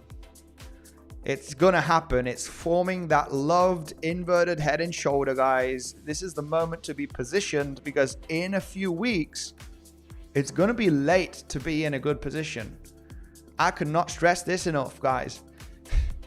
When we take the movement, that's it, guys. It's going to be full back in Bitcoin trading. I'm really flipping on altcoins right now, mainly for spot or very low leverage swing longs, guys. Trade responsibly with swing longs, okay? When you get into these altcoins, but it's, you know, there we go. We got XRP breaking out here. Yeah, XRP, it got a shallow pullback. What can we say? Shallow pullback. These are risky long trades, okay? On the breakout, we're breaking the channel here right now. Anybody that wants to ape in, you just need to realize, yeah, XRP is breaking out. Best option on XRP. I mean, you don't want to get into the third waves, guys. You know, you can ape in. You can seriously ape in. But I mean, we talked about this a couple of days ago. Best option is to get into the pullback at the 50%, or your first leg up, retrace to the 50% golden pocket. This becomes a little bit dangerous over leverage. I mean, you could form a flat out of nowhere, and you get shaken out, right? It's just a shakeout scenario. I'm not a fan getting into these breakouts, but even though it is high probability, manage risk, guys. I do not know how to trade these scenarios. You could just jump in and put a stop loss here. What can I say? But I like to get in either here or on the retracement on the sign of strength, right? If I don't get in here, I'm going to look to get in here, right? Or on the breakout of the first consolidation. If I'm not in already here, I just don't want to chase the pump, guys, even though it will just pump and pump and pump. I mean, you do as you wish. There is high chance in taking out this high. And there is a high potential in forming the third wave. Bang. We could be developing a third wave here. So, I mean, if you want to jump into the trade, manage risk. I don't want to take responsibility, okay, for those people that are, we want to get into the trade where we need to get into, right? Where you want to get in for these bigger swings, okay? Maybe you can go on the 1 minute time frame and do a little bit of, crypto lifestyle, where you're looking for a, just a little, I don't know, just a little bull flag situation here, right? Bouncing at the 21 MA and, getting into this breakout. It's a small little bull flag, and we're getting into the long trade on the breakout. You can always trade like that if you want, as long as you're managing risk. I'm going to take this breakout trade. Let's go, right? We're going to take it. We're going to pump up, protect position, smooth stop loss to profits. There's many different styles of trading. I mainly talk about day trading, bigger swing scenarios, and major levels on the higher time frame, which was, this scenario eventually is going to take 1, 2, 3 days to develop. That was mentioned, right? It's not a scalp. It's not a get in, close your trade in 10 minutes. It's a get in. We realize where stop loss is. We realize where we could bounce. We realize the projection on the higher time frame, which is getting a movement of 10 to 20% in the case of XRP. And it's a bigger swing that's going to take a few more days. So you either get in at the 50% on the double bottom, which you had the point of control to find support, or you get into the first retracement after the pump, because that's where you can be defensive already with your trade, right? Getting into longs in this zone, if we come down right now, this turns out to be a fake out, right? Stops out, and this is a major event that happens sometimes, guys. You just need to sit on your hands. If it goes, it goes. If you're in the long from here or from here, then absolutely phenomenal. Or on the trend breakout, which was the option, that was mentioned as well in the pro community yesterday on the altcoin analysis. Wait for the pullback to the 50%. You're in the long, right? You don't need to long the highs. If this were to come down to sweep up this low, this becomes an awesome long position. This becomes an awesome long if you sweep up the low. It might not happen, guys. It might not happen. You know, you might very, very likely you could just continue up from here in the next coming hours on XRP to take out $3.40 and plus. But it's just, you know, if you're not in the trade, if it, you know, long in here, you're asking to get stopped out. You know, this could be an ABC flat. This would be, after sweeping up the low and getting a reaction, your best option to get into the long stop loss, and you're looking for this projected move. If this is not going to be the one, then this might be the one. We understand that this is corrective from the last few days. This is impulsive. You know, everything is primed for that continuation to the upside, right? We're in alt season, so it's just getting the best entry points, guys, for trading. You know, I need to give good education and good responsibility for those people, and not just randomly, you know, get into trades. Remain patient, have a perfect plan. Sometimes the perfect plan doesn't come to fruition. Then you create another plan later tonight or tomorrow, right? It's plan after plan. Thank you guys for joining. We're almost 600 people watching the stream. With that like button getting destroyed, we are going to do a giveaway, guys, if we get to 500 likes, okay? We're going to do it directly from this trade that I got into in the last few weeks, which is going to be, I'm pretty confident, a 6-figure trade. Already locked in $50,000 on this trade. Let's see if we can lock in another $50,000. If we get to all-time high, that will be another 50K. And I will be giving $500 from this bluffing account, okay? If you are interested in trading, guys, make sure to take advantage on that massive 10% cashback, which is $3,000 on bluffing. Deposit 25K, you're getting VIP 1. Deposit 50K, you get VIP 2. What does this mean? That your fees are going to be extremely low, guys. You got bluffing, which is the second link down below. And Weeks is the fourth link, okay? Weeks also has a, you know, they do have a $1,000 Ethereum position for free when you sign up with a link and you download the app. You got a $1,000 Ethereum position, guys, for free. Take advantage of that right away. Anyway, let's go right away through the comment section. I was here and YouTubers were calling for 10K Ethereum this cycle. I know, guys. I mean, it could be hit. Don't get me wrong. It could be hit. It could be hit. Why not? All-time high is the target, guys. I know that all-time high is always a zone where you need to take profit. Always. There is going to be people aping in, and you are going to see media, but this is a trap, guys. They want you to buy at high levels. You're going to start seeing all of these different, you know, I don't know, institutions that are going to come up with their biggest X account following, right? You know, social media accounts, X, maybe Instagram, maybe, I don't know. Well, not Instagram if it's an institution, but maybe the X accounts. Bitcoin is primed to go to 15K by the end of 2025. Major target of $20,000 for Ethereum for December of, you know, this year. You're going to start seeing these major big players that are invested in Ethereum from $1,500 and $2,000, and they are making a 2-3x out of millions of dollars.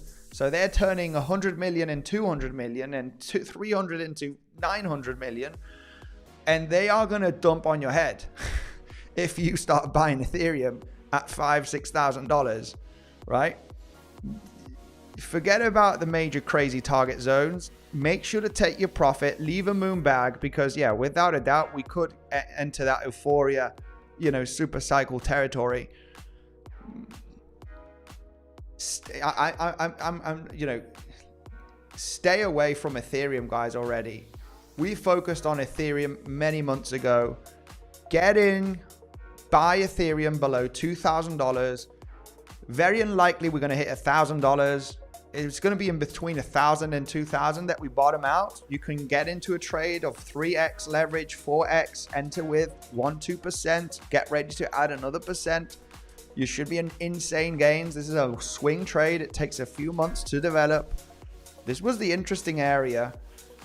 We have many other ones, guys. You know, there we go. XRP is getting a little bit of a pullback right now. This is the danger. This is the danger of getting into the breakout, right? Yeah, this is trap zone. This is why your most interesting level becomes these lows. I mean, preferably for that ABC flat. Yeah, not a good time here. You know how many people would have been entering long positions on this trend breakout? A lot, guys, a lot. It's not a level to long. You know where a lot of people are willing to add to the position? They're willing to add to their high leverage position all the way down to this low. So what usually happens? Fake out, sweep up the low, bang, there we go. Then we're ready. So yeah, this becomes your best entry zone. People are willing to add to their, XRP longs. People are willing to add. And if you're using high leverage, just imagine that you entered a long position here. I mean, if you're already using a 50, not a 50x, let's go with lower. Well, yeah, about a 20. Yeah, about a 20x, you would already be getting liquidated. I mean, a lot of people do use, even crazy leverage. I see screenshots in the Legends community of people. I mean, it's just for the screenshot of using 100x and 200x and stuff like that. And I'm like, I mean, if you're trading with $1 or $2, then that's okay, right? You got the flashy screenshot to share those insane P&Ls, which is, at the end of the day, doesn't mean anything. Yeah, I mean, a lot of people do this, guys. I can get into a huge amount of long positions. I'll get into 20 long positions on different altcoins, okay? And I will literally, just getting with $1 or $2. And, the percentage is going to be insane. When you share your P&L, it's going to be absolutely insane, right? I mean, it's just for the flashy screenshot, right? At the end of the day, I mean, that's not, look at my 2,000% gain. Anyway, let's go right away through the comment section, and I'm going to take a drink of water. Let's see if we get to 500 likes, because we will be doing a giveaway. We will be doing a giveaway. Dumping now. What is dumping now? Ethereum. I mean, maybe on the 1 minute time frame. Yeah, a little bit of a correction. Sweeping up lows. This always becomes an interesting area. Sweeping up local lows.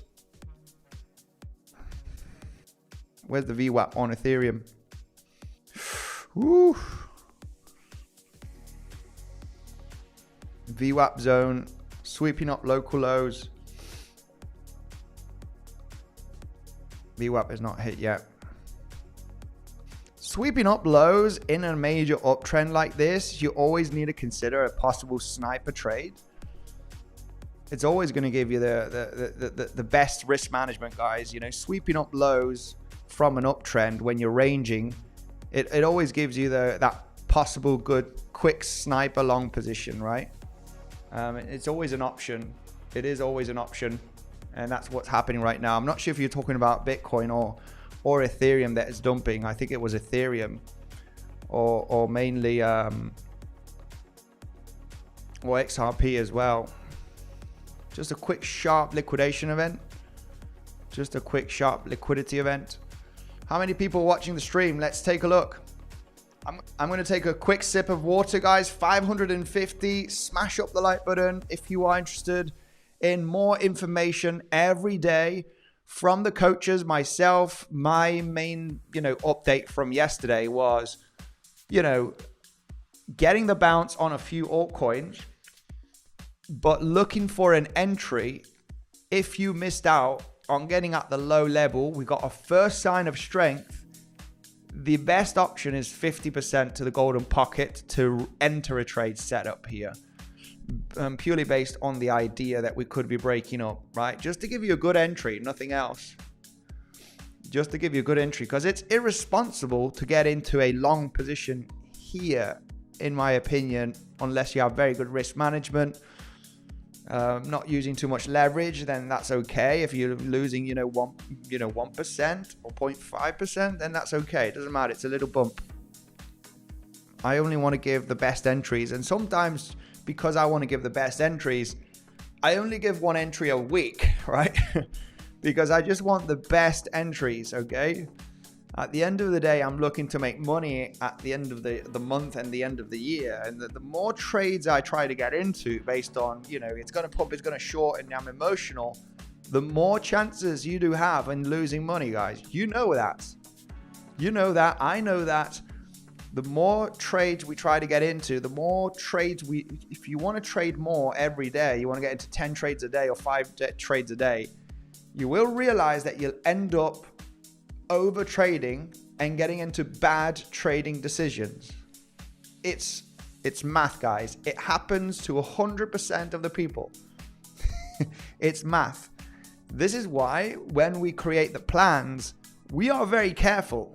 We are very, very careful, guys. This is a market that is ferocious, and you want to have a good plan, and you want to get in at the, best trading opportunity. And, the XRP trade that we talked about, 2 days ago, was actually realizing that we could sweep up this low, hit the 50% Fibonacci to the golden pocket. That would be your best option, realizing that if you do get that reaction here, is your long trade. And if you move up, don't FOMO into the long. This is very likely impulsive when you get very close to this lower high, which was the case. It's very likely an impulse. You're likely going to correct down to the 50%. In between 50% and golden pocket, the 50% is doing the job at the moment. And, that was your second entry opportunity, right? Get into the retracements or the trend breakout. If you fought most aggressively and most conservatively, get into the trend breakout, right? If you missed out getting into the low at 50%, you have a couple of chances, right? You either get into the double bottom here, 50%. Okay, if I didn't get in here, I'm going to wait for the trend breakout. You join the bandwagon, right? First TP1 is the highs always, and then you have a good position protected, right? It's just a few little tips, guys. I hope that this kind of helps. I hope it does help. I mean, I'm not much of an altcoin trader myself, but just want people to take advantage of this uptrend. Like button getting destroyed. Let's go. Smash it up, guys. We are just about to hit 100K subscribers. All right. We are very much on our way to hit 100,000 subscribers. Let's go. 99.62. It's happening, legends. Holy moly. What's this? Bitcoin. What's going on? Did we hit the VWAP and swept the low? Oof. Oh my God. Yeah, I'm not really in tone, guys, with these scalping scenarios. We did not hit the 50%. We did hit the 382, almost scratched it. I mean, we did talk about it. I'm not sure if you were paying attention, guys, on this. We talked about this at, when did we talk about it? At the beginning of the stream. Did anybody long that? I'm just distracted, guys. I'm not really. When did we talk about that scenario? Anyway, we talked about the long. There we go. There it is somewhere.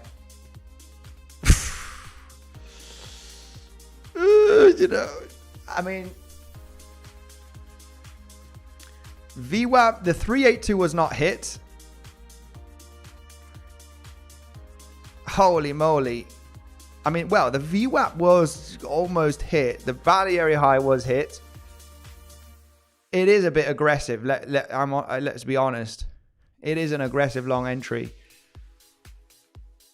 VWAP 382 was just barely scratched or not even hit. These are, these are very, very quick decisions to get into a trade here locally, guys. But it was an option, as mentioned, at the beginning of the stream.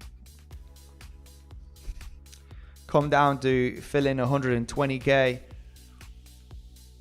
and yeah, 120k, just about scratched. They're just a bit aggressive, guys. They are aggressive. But anyway, I'm not sure if anybody longed. Some people are actually talking about short positions. Holy moly. Oh wow, yeah, I mean this pump is pretty insane.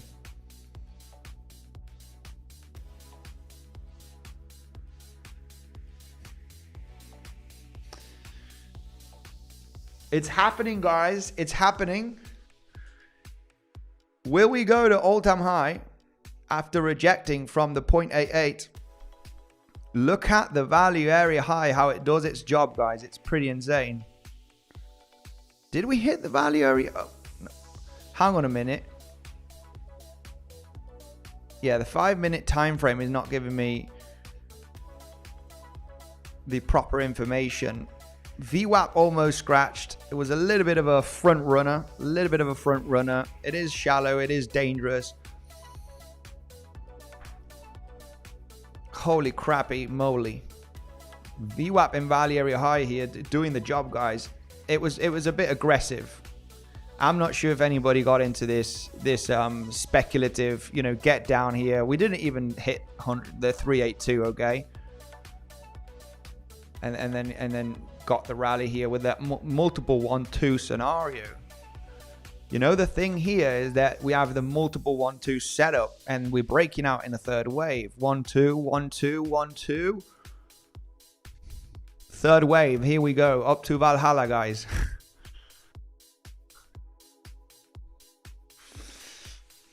Very aggressive entries, guys. I'm kind of retired of these aggressive entries. But, it was a level of confluence, regardless. VWAP, value area high. I mean, 382 was not even hit, guys. It's just a very, very shallow pullback, if I'm honest with you. I wouldn't have got into this trade anyway. Let's be honest, okay? I wouldn't have got into this trade anyway, let's be honest. Maybe you that are feeling aggressive. It's not my kind of trading style, okay? Let's go through the comment section right away here. My legends, much love to everybody. Smashing up that like button. Any giveaway today? If we get to 500 likes, we're doing a giveaway. I'm going to take a hike. If we get to 500 likes, we're doing that giveaway, guys. Money for free.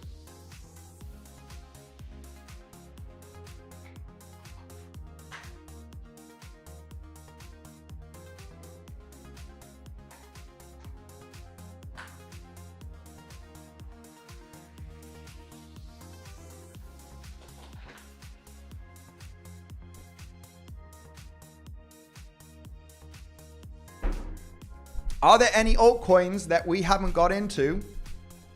Are there any altcoins, legends, that we haven't got into? Let's go right away. I'm trying to get into every single opportunity that I can, but we can't buy everything, guys, right? At the end of the day, we cannot buy everything. I wish we could, but let's stay real here. Near Protocol, I think, is an awesome project in AI. Partner with NVIDIA.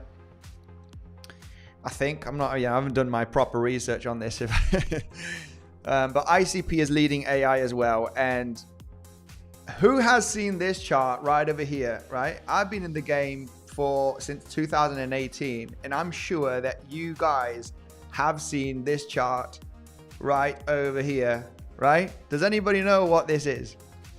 Does anybody know, right? You must have seen this. Even your grandmother maybe is talking about this right now, right? Maybe your best friend from school that you haven't seen in 10 years is saying, hey, shouldn't we, isn't this altcoin season coming, right? Shouldn't Ethereum, right, be flipping now to large cap coins, right? You must have seen this. Everybody must be talking about this right now throughout the crypto space, right? I can tell you your favorite tuber that you're watching is 100% talking about this. 100%. And without a doubt, there is obviously this theory, but there is the theory that this cycle is driven on Ethereum of purely institutional money, purely institution, because of Ethereum ETF, right? Because of DeFi, this is big money coming into Ethereum right now. Ethereum market cap is over 500 billion, right? If we're talking retail, well, we could say maybe 2-3 billion, maybe 5 billion total worldwide, right? Retail, don't have that much money. So it's mainly an institution driven Ethereum pump. And I have no doubt that these high cap coins such as ICP, Nia Protocol, Chainlink, these good projects that do have good fundamentals and they do have good tokenomics, that they're going to do extremely well. There's no doubt that some money flow is going to go into those large caps. There will be some of them that won't perform that well, okay? But when we talk about different altcoins below the top 200, meme coins, and these silly different other, crypto coins that there's been millions being created. Do you think the money flow is going to go to, those thousands of different coins? I am definitely skeptical. I have no doubt that they are going to move to high, good quality, large caps. XRP, Cardano, Chainlink, ICP, Nia Protocol, right? QNT. All of these different high caps in the top 100, definitely going to get a piece of the cake. But when you start going down the rabbit hole below the 200, 300 top, coins, then it becomes a little bit of let's see if they do make a 10, 20x, right, in the next coming months. So, I mean, always the best option is to have some high caps, good quality high cap coins, which are, most definitely going to perform, right? Regardless if it's a 5x or a 10x, round about that range is realistic. And most likely they are going to bring those gains when you have that mentality of, I'm going to buy this silly coin that's going to potentially do a 50x and the transition is going to happen, right? The money flow is going to go through those low cap coins, then it is a little bit of a gamble. There's nothing safe at the end of the day in crypto, but when there's good partnerships and good fundamental projects such as Nia Protocol, and when the chart looks insanely good, purely based on a technical reason, right? This is corrective structure. This bounce right over here, you got a three-wave move down, a movement up to hit the 0.88 Fibonacci, which is rare for the wave 2, right? You do realize that taking out these highs on Nia Protocol above $9 is extremely likely. I mean, that's bringing already around about a 3x from current price levels. This is why I think ICP brings a little bit more of interesting returns. ICP brings a little bit of more interesting returns, let's be honest. Yeah,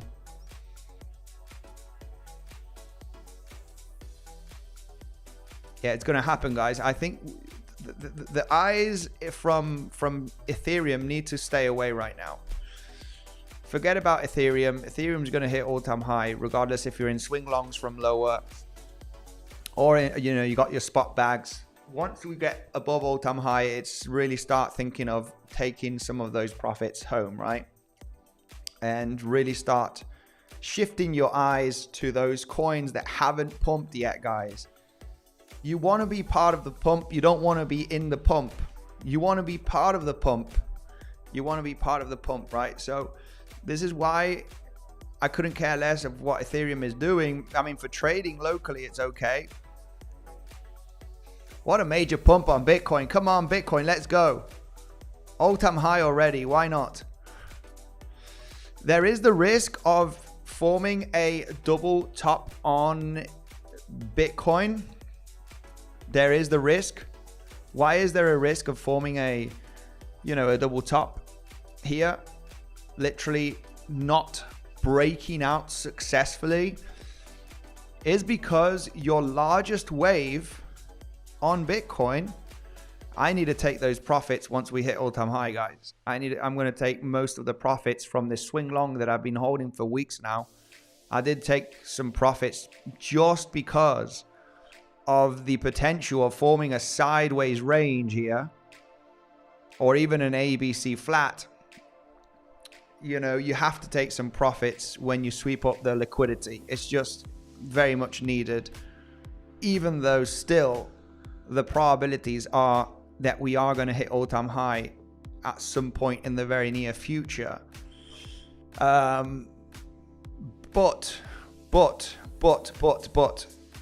why don't I like this movement up? I mean, this movement up, I have a problem with this movement up, and it's this leg up where it has the highest amount of, well, not the highest amount of volume currently.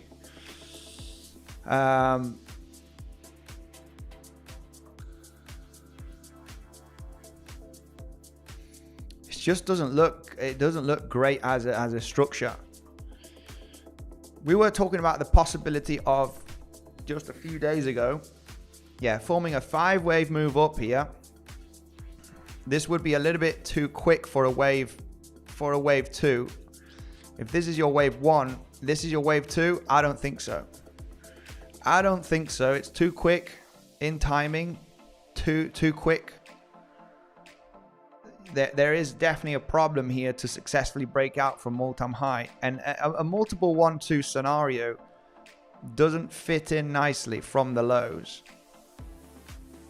If you have a 1-2, you can fit in another 1-2 here in this range. You know, this has to be your third wave or something. You know, another 1-2 here is much longer in time, much longer in price action. Not in time, but in price action. And usually your second, third 1-2s are not as large as the first ones. And this eventually is not a wave 3 because you have corrected too much for your wave 4. So that was invalidated. Yeah, this is losing momentum. So I'm a little bit skeptical here on forming a possible flat. Okay, breaking out here to hit all-time high, but ultimately not successfully moving to higher levels. I am very, very skeptical about this. And it's all about this structure, this big wave up that you had at the end, and this big retracement is invalidating that wave 4, and a multiple 1-2 setup does not fit because, you know, to have your third 1-2 being the longest one is low probability. You know, it's just not rare. It's just rare to expect the third wave here. I'm not counting on it. And this is where, you know, you apply the 3-wave structure, and a double zigzag would fit better. Zigzag up, correction, and there's another zigzag to the upside, which, you know, could form that B wave here. A wave, B wave, and, you know, there is that risk of double topping. There is that risk of hitting 25k, 125, 126. Just because it doesn't fit. This is not usual price action. When you have 1-2, 1-2, 1-2, right? And then you get the third wave. You don't have a 1-2, 1-2, 1-2, and, you know, you break out and your third 1-2 is extremely big. It's just very uncommon. So there's definitely an issue here. And, you know, if we're going with this theory as well, which is a 5-wave move with your 5th wave being an extension 5th wave, this correction was too quick. You generally want to see, you know, a larger correction in timing be a little bit more symmetrical, right? If we are considering a wave 2. So yeah, the double zigzag for the moment, in my opinion, does have priority. Okay, all-time high to be hit regardless, all-time high to be hit, but I don't like this wave here.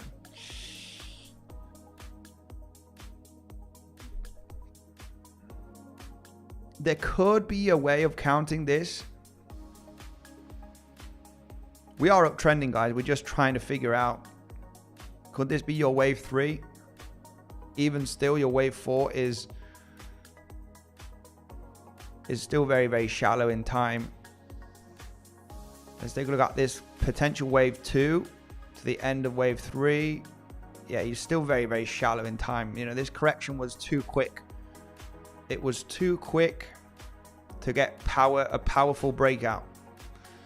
I am skeptical here about a powerful breakout, guys. I think a double top is without a doubt an option.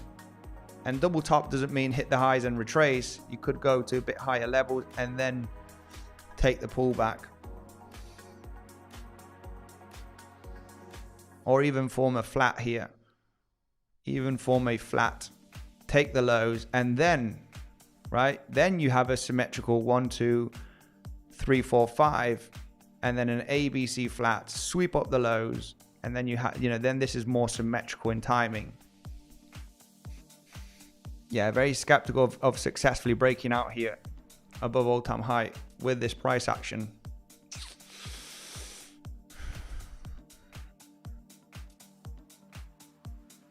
If I close all of my position, it will officially be $100,000 profits from the last few weeks. Shall we close the position or shall we hold it?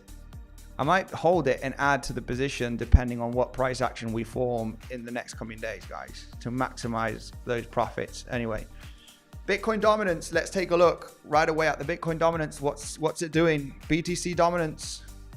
Is it getting the bounce already or not? I'm worried, guys. I am worried for a pullback because, you know, as explained, when we topped out here at 66%, sorry, on the Bitcoin dominance, the big wave happened, right?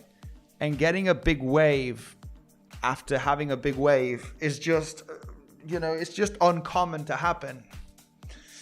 So, you know, looking at the probabilities is we are going to likely get a bounce at some stage on the Bitcoin dominance because the big wave already happened, right? And you know, that there is a chance here that this is the fifth wave.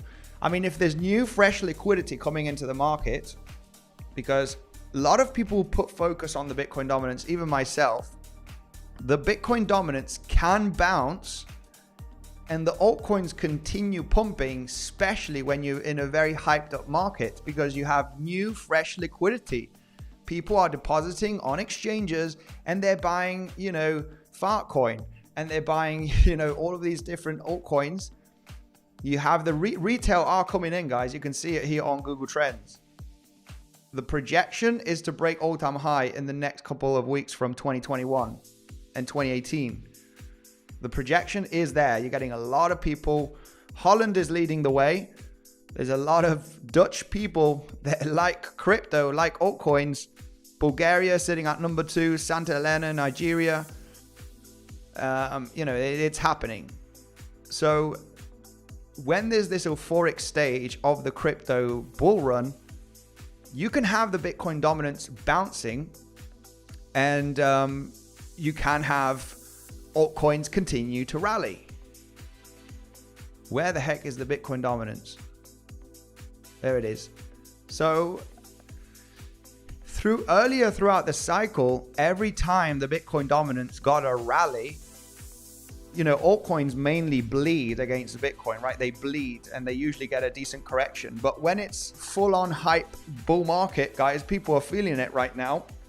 You can get the Bitcoin dominance bouncing And as you have fresh liquidity from retail that, you know, you can see it on Google Trends, there are retail coming in to buy their favorite altcoin or getting, you know, non-financial advice from their favorite YouTuber, and they want to buy and they want to buy, and you can get that Bitcoin dominance bouncing, and the altcoins are still ripping because we are at that stage of the market of getting into euphoria stage. Bitcoin dominance can go back up to 62, 63%. But as there's new fresh money coming in, right, in the crypto market, altcoins continue pumping, right? Hope that makes sense on that theory. Bro, BTC dominance is not an asset, so will Elliott wave theory even work there? I mean, Elliott wave theory can work on any chart, really, okay? Surprisingly enough, when you go through Elliott wave theory on this scenario, you do have a 1, 2, 1, 2, 3, 4, and 5 to finish your third wave here. And you have a zigzag move up. You do have a 3-wave structure that is finishing at the common target zone of your 4th wave. So, I mean, could it be applied? I mean, it is respecting the Elliott wave theory levels, right? Wave 4 needs, you know, usually rejects at 382 50%. That's where it did reject. And you're getting this latest wave down in this possible 5th wave. And, you know, we will see, right? If you do get the bounce, then Elliott wave theory has applied here. But I do think that that September correction could happen, not only for Bitcoin, but also for the altcoins. And then throughout October, which is October, you know, we're labeling this as your first initial leg to the downside, wave 2 to reject at 50%, 618. And then, you know, October, here we come, guys. Then we get the wave 3 down, and then altcoins absolutely skyrocket. I think I'm leaning to a big bullish Q4, guys, of this year. And the data, history does not need to repeat itself, guys, but the data does suggest that, yeah, October is mainly very bullish. Mainly. September's not that good, so we could expect a little bit of a shaky September, because that's what's mainly happened. I mean, the last 2 years were relatively okay, nothing too major, but they were in the green. And October, I mean, except for the one in 2022, I mean, look at this, 40%, 30%, even 10% is good, 27, 47. I mean, obviously, throughout the more years we go back, we can't count these years because there's, you know, it was a low market cap, but at least the last 4 or 5 years was still very bullish. So yeah, we can expect that October to be October without a doubt. For crypto, 122k Bitcoin, let's go, legends, smashing up the like button, absolute legends right over there. Andy, do you believe on the money to supply? I do not talk about this chart. I do know that there's a lot of people talking about it on X, guys. I mean, we can pull it out here.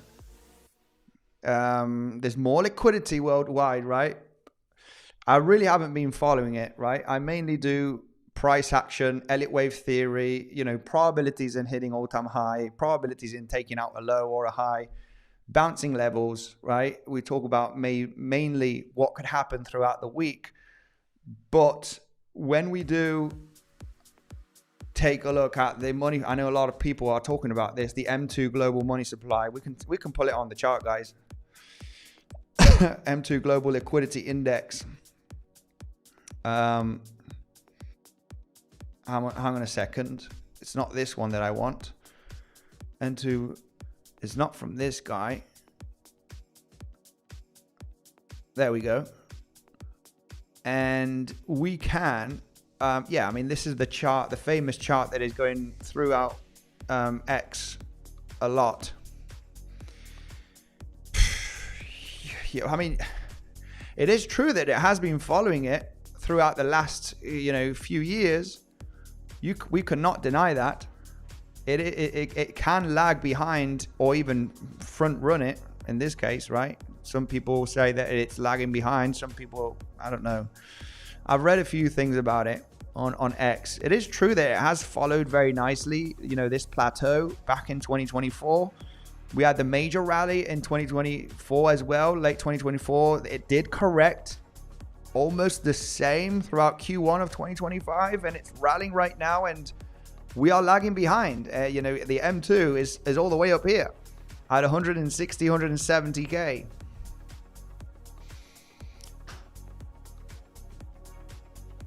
The market is bullish. Bitcoin is in an uptrend, and according to 𝗖𝗿𝘆𝗽𝗍 wave theory, we are looking to take out all-time high according to the market structure and the low signs of weakness. There's no signs of weakness. We are looking to take out all-time high.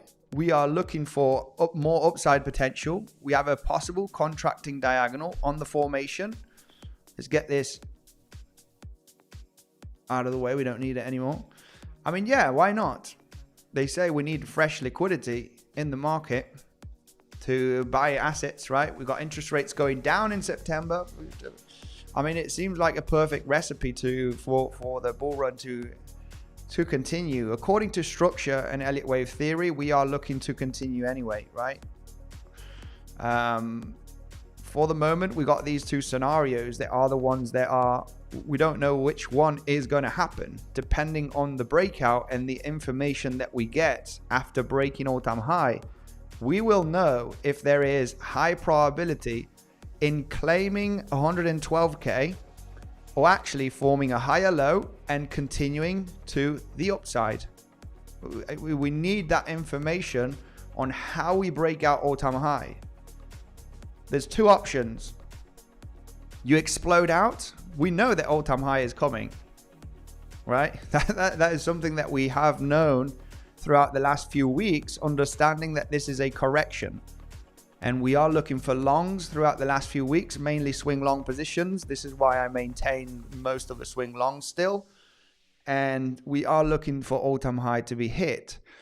The question that I do not know is which scenario is going to play out next as we break out. Do we explode out and we are in the wave 3 formation throughout the next 1 to 2 weeks? It just insanely rallies. Then, yeah, we got a massive bull run, super cycle, right? We just have 1, 2, 3. If we explode out here and we get beyond 130K, which would be the invalidation of the contracting diagonal, because in the contracting diagonal here, your wave 5 cannot be longer than your wave 3. Okay, it's just a rule. It is what it is. 136K. I mean, so you could go slightly beyond 130K and still form this contracting diagonal. But if you get beyond 136K, this no longer becomes the general scenario. And what we're looking at is, holy moly, then it's like we are going to go to much higher levels, guys. If we touch 136K in the next coming weeks, we are leaning to Valhalla. We are leaning to, we are going to be going up and up and up and up. We don't know when this is going to stop till we actually see the first big major breakdown. All of these movements, if we continue to do this price action, guys, if we continue to do these corrective structures throughout the breakouts, and we do this, right, and we start overlapping, and we just higher we go. If we continue to do these scenarios, we just go higher. The moment that we get on the 30-minute, 1 hourly time frame, the moment we get a steep movement to the downside, you know, getting to very low levels, probably breaking some local higher low structures, the moment we get a strong movement down with increasing volume, that's the moment that we are going to be, you know, very much aware of at least going to lower levels, you know, in the next coming weeks. But as long as we form these 3-wave corrective structures, analyzing the local time frame, we are just going to be calling for higher and higher and higher and higher and higher. Just right. What can we say? You know, we will get that information, guys. I ain't going nowhere. Okay. Hopefully, you know, I will let you know when I'm selling, you know, 20% of my Bitcoin holdings or 30%, right? For the moment, I've only sold 10% of my Bitcoin that I bought throughout the last few years. I mainly put them on some trading accounts. And yeah, guys, you know, there's no signs of weakness yet. The first little sign of weakness would be this one. You break out in the next coming weeks and you reject strongly and you get very close to this low over here.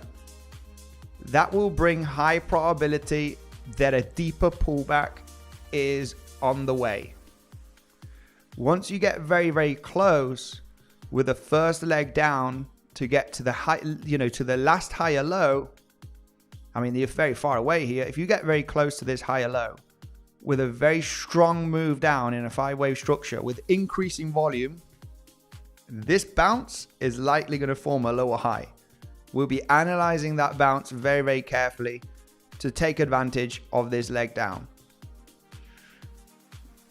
For the moment, that is not the case, guys. So all-time high is expected.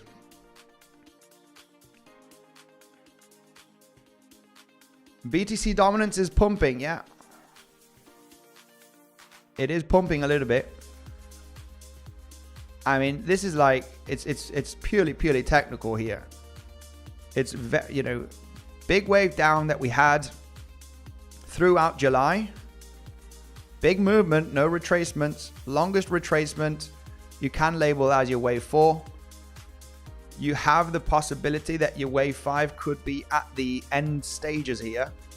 It is low probability when you have a big move down that after a bounce, you're going to get a big movement down. It's just how the market moves. There's low probability and just nuking down here to 55% in the next 1 to 2 weeks. We expect that bounce, okay, after a big move down already and a bounce.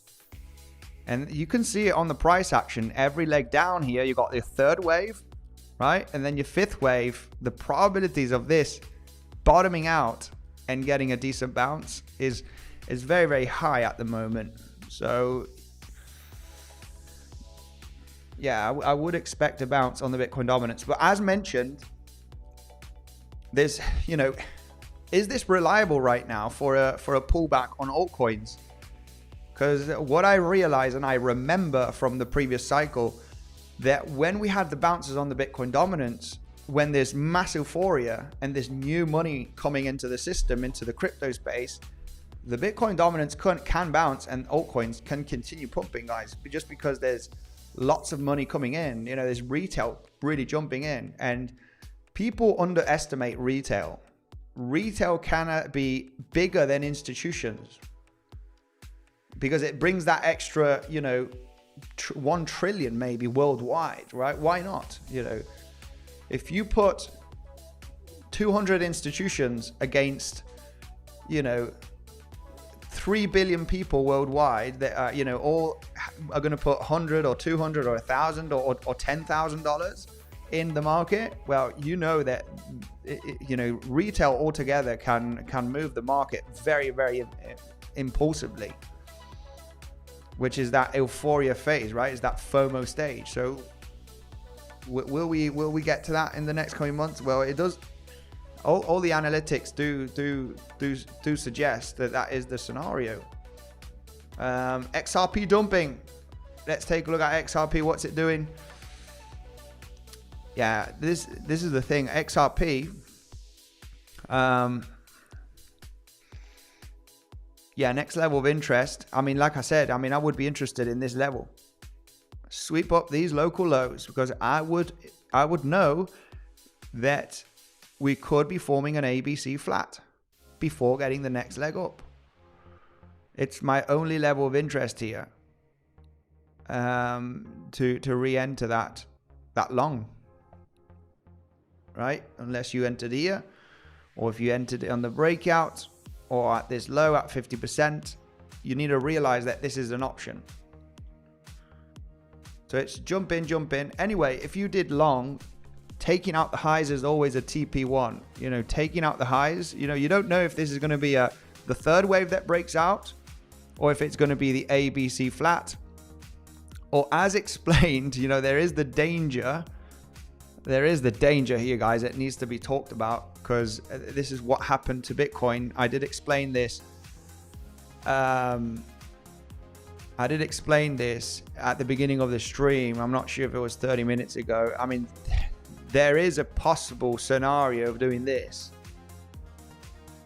For the moment, it's not, you know, it's not what we have with the probabilities, just because if we were to see this as an ABC movement to the upside, if this is a three-wave structure instead of a 1-1-2, right, 1-2-1-2, boom, 3, then the movement down has to be an expanding diagonal.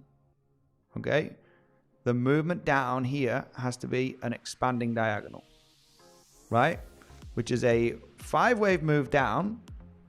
1, 2, 3, 4, 5.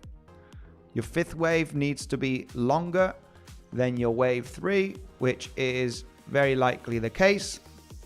Wave 5 longer than your 3. Okay, so you got a valid expanding diagonal to the downside here. And this 3-wave structure, and this is your ABC right over there, and then boom, nuke down in a wave 3.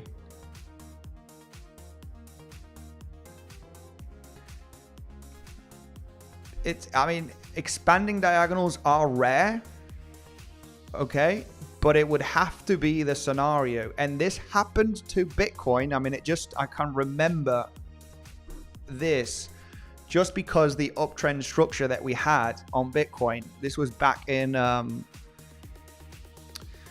I just explained this, guys, in, yeah, there it is.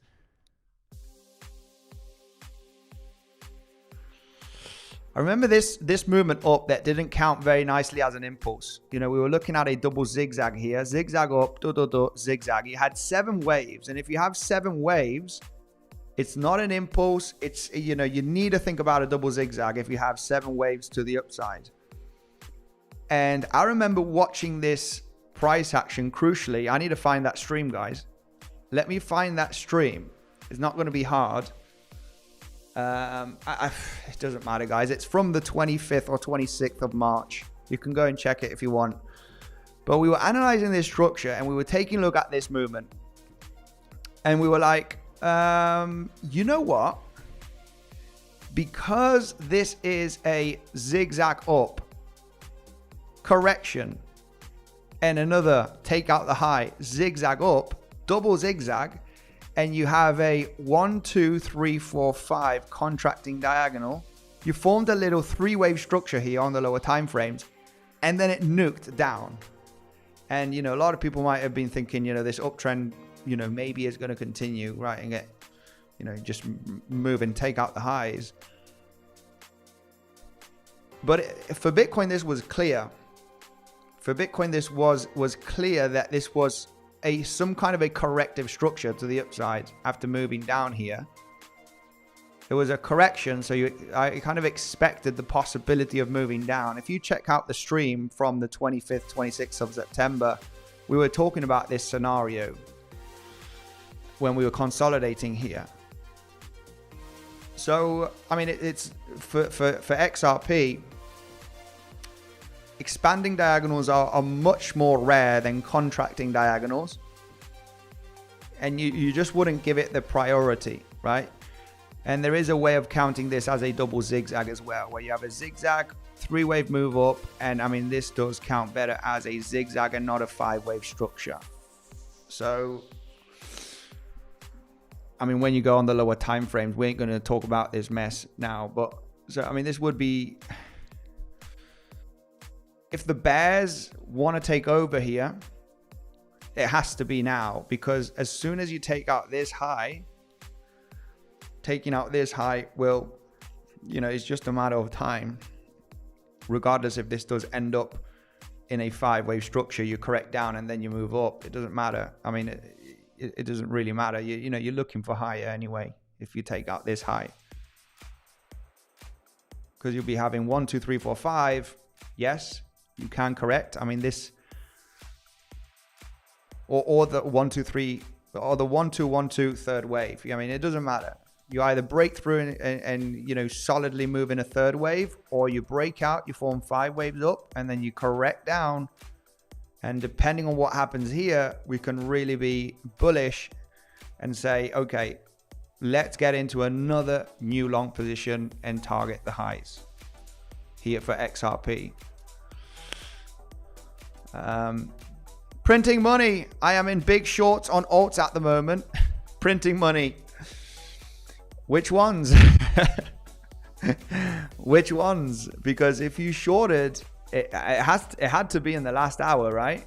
I mean, if you're using 100x and you're using thousands of dollars, then which altcoins are you shorting? Let me know.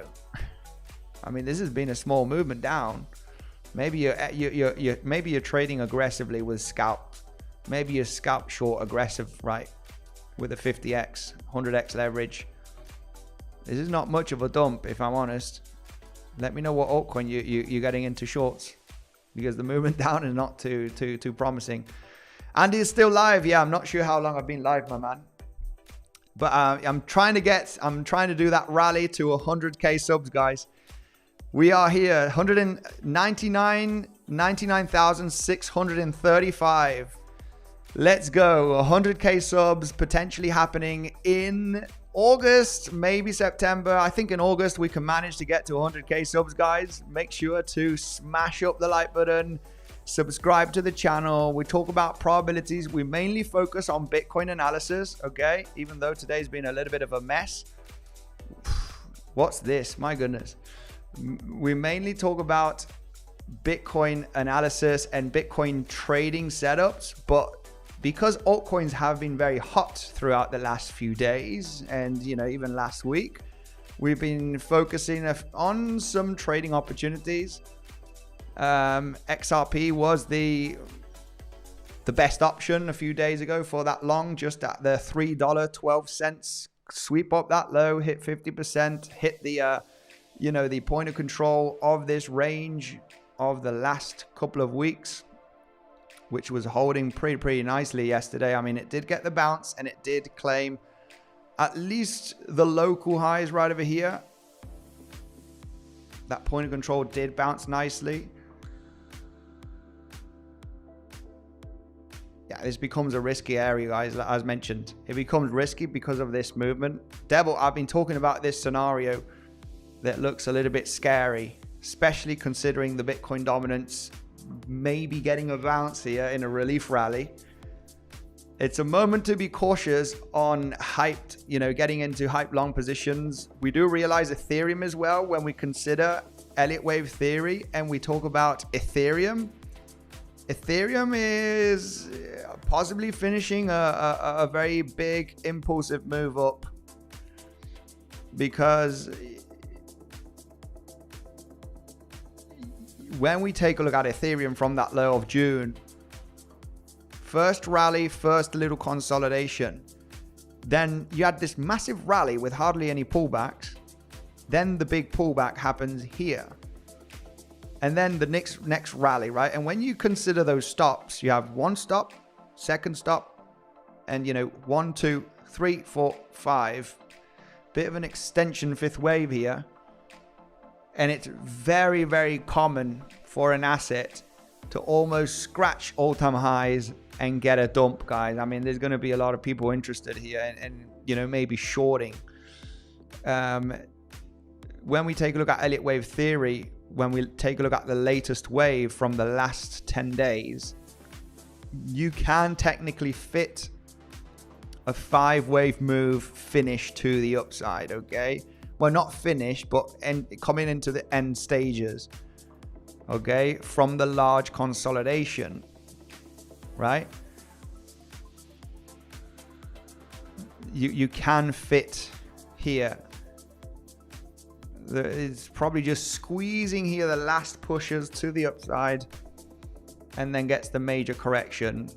And when you take a look at the Bitcoin dominance is where you realize the same scenario, but you know, to the upside, instead of getting the movement down, you know, getting the movement up, which eventually could bring that ultimate correction, guys, on Ethereum and a few altcoins. Okay, just so you are aware about it. And you know, a lot of people are, you know, feeling the FOMO, and some people here in the comment section are interested in shorting. Just some general stuff here that we like to talk about. I only still have $60 remaining for the rest of the month, and I feel like I'm losing a lot.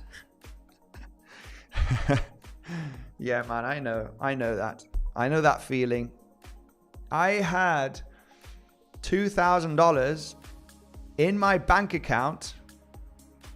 No joke, guys. I was already fully invested in crypto in 2020. In March of 2020, is no joke, guys. I had $2,000 in my bank account. No joke. I was already fully invested in crypto throughout 2018-19, and when the C19 crash happened, I was pulling my hair because I was mainly fully invested in crypto. I had a smaller trading account, which, you know, I did buy a bit of crypto, but I had to have a few thousand for trading. You know, I was fully invested in crypto, and this drop in March, oh man, I remember seeing, I think it was about, you know, I'm happy to say the numbers, about $60,000-$70,000 in a drawdown. You know, my portfolio was just above 100K approximately back in 2020. And I remember seeing that, you know, 70% drop on, you know, throughout my crypto portfolio in a matter of a couple of weeks, guys. It was insane. And I wasn't scared. I just wanted to buy more. I was like, yeah, screw that. I'm, you know, $70K down. Okay, I know it's going to recover, but, you know, I could only invest about $1,000+ I had to have something in my bank account, guys. You know, we need to put, you know, we need to eat and put petrol in the car, right? So, yeah, a bit of a 𝗖𝗆cie situation here, which was, I mean, this was the event that changed from here moving forward. My life changed, guys. My life changed from this drop, okay, from this crash, this crisis that we had. You know, my life went like the charts, you know, straight up from that event. But anyway, it was just an interesting event. I remember pulling my hair, guys. I was pulling my hair saying, shit, I need to put in, you know, another 10, 20K, buy a few Bitcoin, you know, end Ethereum. I think Ethereum was just around about $100 or $200 on the C19 crash. I remember around about $100 or $200 or so. Let's see if we do have the chart here. Yeah, it came down to $90, I think. Yeah, just scratched $90. I remember, guys, this. It was insane. Imagine buying Ethereum at $100. I mean, this was only 5 years ago, just slightly above 5 years ago. I did buy a few Ethereum here. I mean, not much. I wish I could have bought, you know, 100. I already did have quite a bit of Ethereum, but I wanted to buy more. Just didn't have the money, guys. It's what happens. Anyway, just an interesting story that I wanted to share, because somebody said I only have 60 USDT.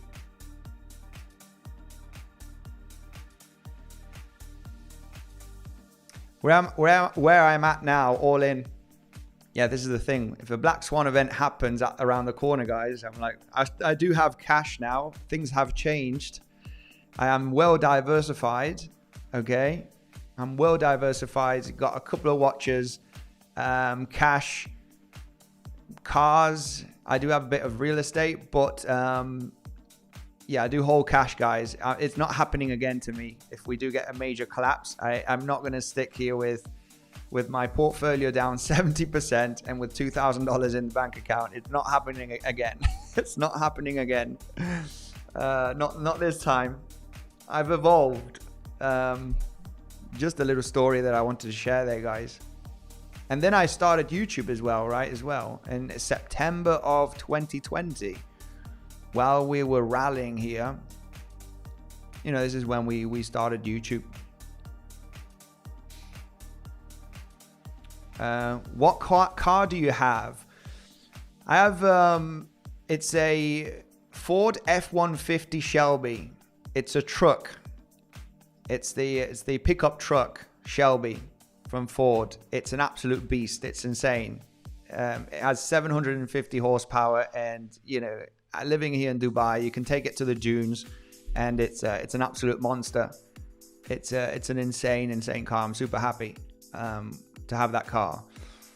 I did try a few sports car, but I'm 35. If I would have been in my early 20s, I probably would have got a sports car. But I'm an old fart right now. I feel old anyway. I'm 35, and sports cars, you know, I've tried a few, and I'm not a massive fan, if I'm honest with you. They're uncomfortable, and you know, a Ford F-150 Shelby is an absolute, you know, it's a monster, guys. It's insane. You know, you can Google it right now. I can show you right now what car it is. I mean, it's about 100K. They're not that expensive compared to a Ferrari or Lamborghini, but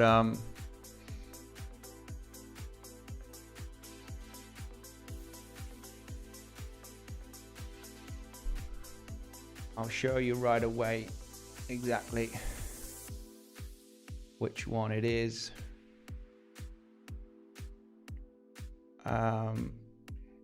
It should be here somewhere.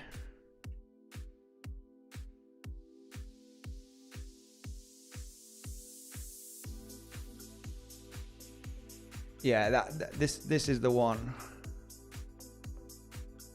That's the one. One like this one.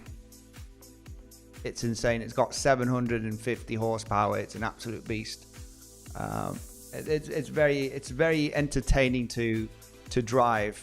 It is very entertaining to drive.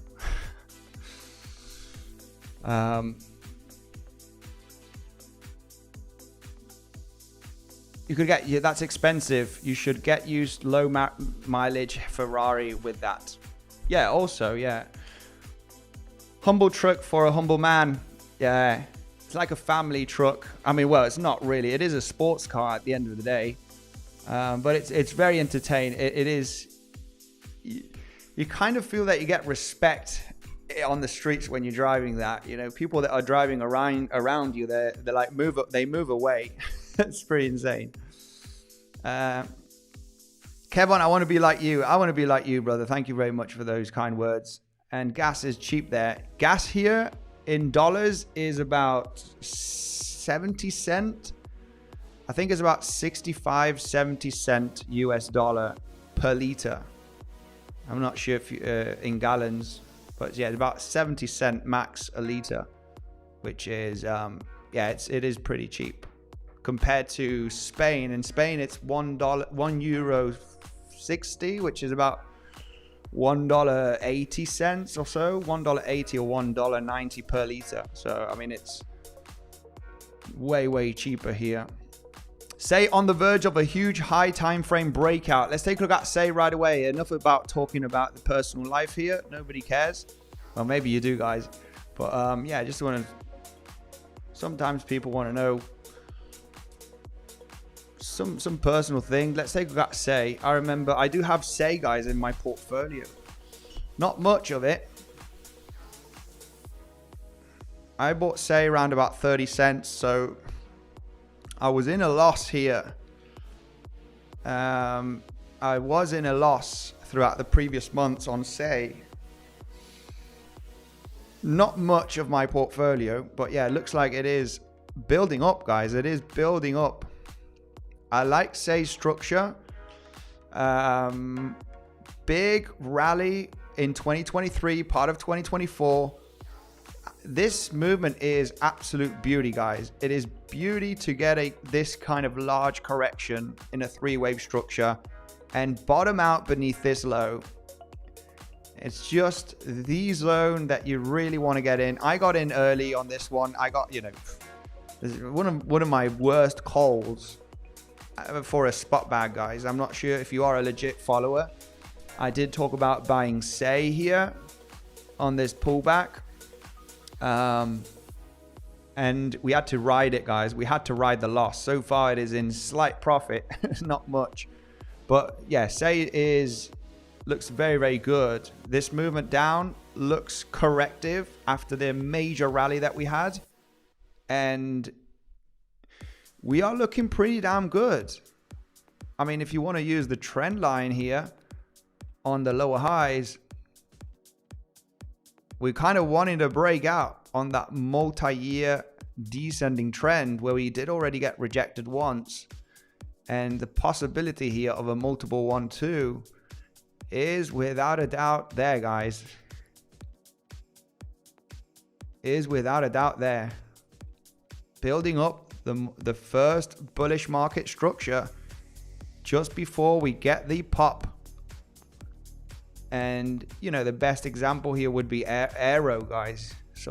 I'm not sure if anybody got into this 𝗬𝗍 trade last week. I got someone asking about, can you take a look at 𝗬𝗍? And yeah, we said a higher low here is very much likely. You know, regardless if you take out this low or not, we can take the shot here, have a stop loss here. If you break down and you reclaim the level, we get into another new long, guys, because the projection here of a wave 3, regardless if it's here or here, is highly likely. So this is literally what could be on the formation for 𝗖𝗍 as well, right? The multiple 1-2 that is building up, ready to pop out here, like someone said.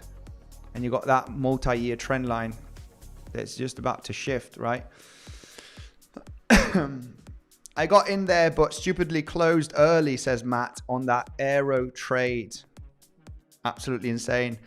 I'm 400% up in 𝗬𝗍 with a 5x. Well, obviously, I mean, you don't need to use too much leverage because this pumped, what is it, 50%? I don't know. 70 odd percent. I mean, if you're using a 5x, well, eventually you're crossing the 200, 300% mark. I mean, depending on where you entered. I didn't get into this, guys. I talked about it, and, you know, I should have just longed as well. I'm just happy with my Bitcoin trade. Not very much of I do have my spot bags. I mainly trade Bitcoin. I need to get more active in trading, guys. You know, altcoins especially with the community. In the community, you know, I mainly have Dylan, which is providing the altcoin setups. He's been an absolute legend. I'm not sure if he's around, but yeah, we talked about a long setup yesterday, and the long setup played out very, very nicely, and it's just been, yeah, it went to massive profits yesterday. Pump was the token yesterday for the long setup, and Pump got a major breakout. It was the long setup provided in the signals channel by Dylan, which is mainly focusing on altcoins, and this played out very nicely, very nicely. I mean, he made some insane gains on that pump, on that pump, right? Pump Fun coin, which got a major rally. We got Dylan in the trading signals channel. We got 𝗬𝗍𝘆 in the pro community. And if you are interested in joining, you do have it down below, guys, okay? Pro community or the Signals channel, where you are going to be getting some, some possible setups. If you want to join, you have the first link down below. You can get the information to either join the pro community or get information, all right? Send me a DM or join the Signals channel. And the only thing that you need to do on the Signals channel is sign up with one of the links down below, okay? Bluffing or weeks, and then we'll hop you in the Signals channel. Okay, if anybody's interested in that, and you're getting those perks as well, right? Bluffing, you do get VIP 1 or 2 if you deposit heavy, or 10% cashback on bluffing, guys. And if you sign up with the affiliate link down below, we can hop you in the Signals channel. Okay, very easy to get access. And the recent trade, I mean, I do provide video updates. My trade on XRP was, the movement up and getting into that correction. I do mainly video updates just so people get the info and realize what they're looking at. And Dylan is providing, the setups. And yesterday's setup was this one that played out very, very nicely from Dylan. Talk about Chainlink. Okay, let's go. Jorge says, if you were about to force a scalp long, where would you enter? Theoretically speaking, asking for a friend. A scalp long on what? On what coin? Blessings to you, Andy. Miss N Dogs, Andy. Thank you very much, Alec. Yeah, I got my missus not here for the moment, but my dogs they're scratching they're scratching the door. The dogs want to go out now. My 2 dogs. Where is what scalp are you talking about? BTC.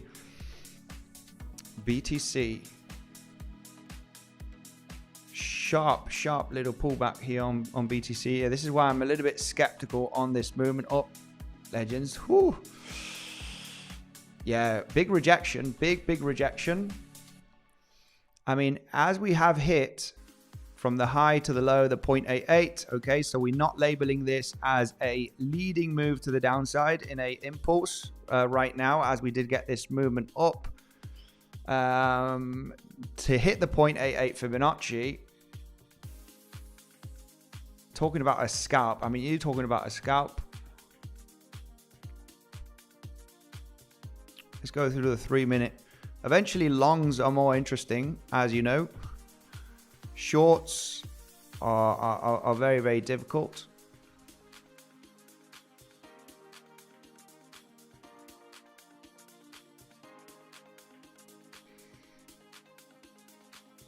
Yeah, I mean, when we talk about easy resistance,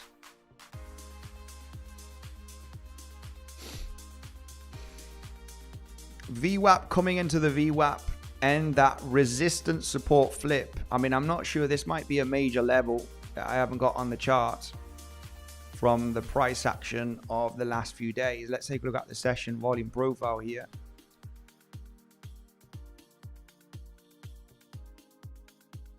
Yeah, not much here.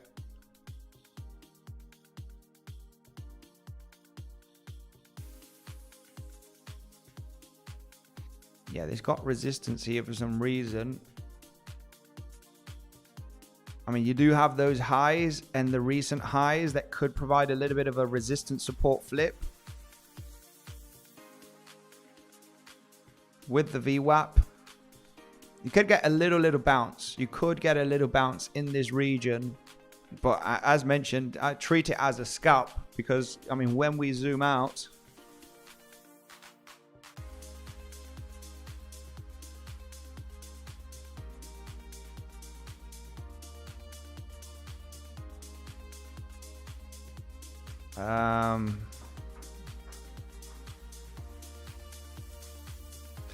I'm really concerned of a double zigzag here.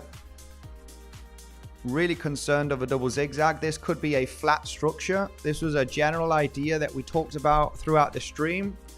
When we zoom out and we go with this general idea of forming a 5-wave move up, where we have a 1, 2, 3, 4, 5, an extensive wave 5.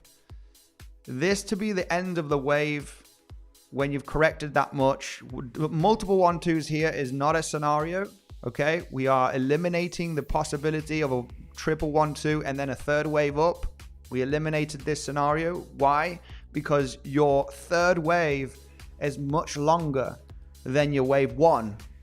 And you don't want to see that. Maybe a little bit longer is okay, but not this length and high volume. When you have high volume, right, at the end of a move, you want to be cautious, because if it's not a wave 3, and in this case, very difficult to label it as a wave 3 because it had to be 1, 2, and you have to count some kind of a third wave. All of this doesn't look very good.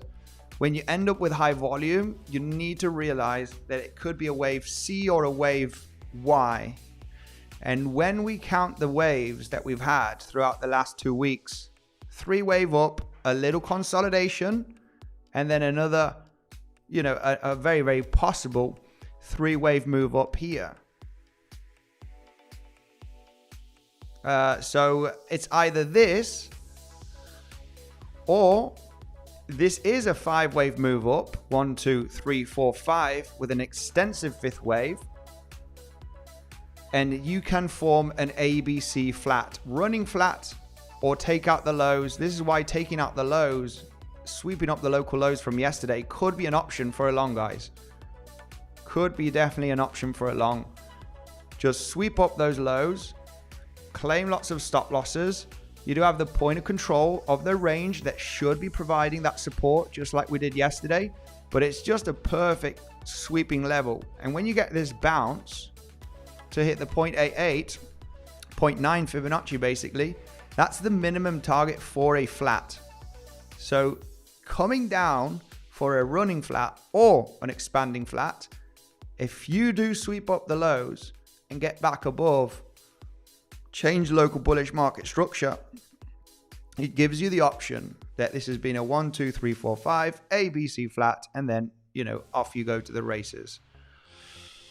You just need to take it into consideration, right, as a possibility here. So I mean, this would only be a scalp just because it's a resistance support flip. I mean, there's not much more that you can analyze on the 1 minute time frame on this drop. You got the VWAP. VWAP is one of the main tools of a scalper. And just a basic resistance support flip for a little bounce of maybe a few $100s, right? What can we say? You know, just need to be careful with that bounce. Take profit at the 382, at the 50%. You just need to be aware for a lower high. It's just a resistance support flip, nothing else. Can you take a look at Ondo? Is now good time to buy in, or we go lower? Thanks. You're very much welcome, my man. 𝗖𝗿𝘆𝗽𝗍, thank you very much for the, I don't know what this is. Thank you very much for the super chat. What job did you do before entering the world of crypto? Says Lorenzo. I was a welder. I was a welder for the yacht industry, which was, it was a very dirty job. Very, very dirty job. But I did enjoy it. But I just got tired. I wanted to do something else. So yeah, I was a welder. Let's take a look at this one right away for my man, 𝗖𝗿𝘆𝗽𝗍. Wow, this is boy AG. You're a hosto when you said dirty job. Dirty job, yeah, hosto, yeah. Also, now I can buy BTC. Let's go right away through Ondo here. Thanks for the super chat, my man. Let's go right away through Ondo. What's going on with Ondo? It is time, guys, I think, to be positioned. Sometimes getting into spot trades is easier. If you're using leverage for the long term, make sure to use low leverage and have a bit of dry powder just in case we do get those dips. Looking at Ondo, let's take a look at the structure on Ondo. Yeah, from the creation on Ondo. Oof. I'm a little bit skeptical on this one. I mean, this one was launched last year, right? If I'm not mistaken. First leg up, and then oof. We haven't got much analysis here to give us, you know, some Elliott wave theory, just because it's a relatively new token, but it's a very 3 wavy move up. Yeah, we can't apply Elliott wave theory here, unfortunately. I mean, it's a 3-wave move up. That's not good.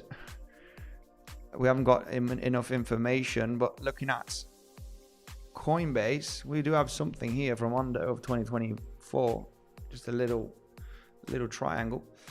Can it go lower? That is the question. Well, the main thing is that this movement up. Let's analyze this movement up that looks relatively powerful.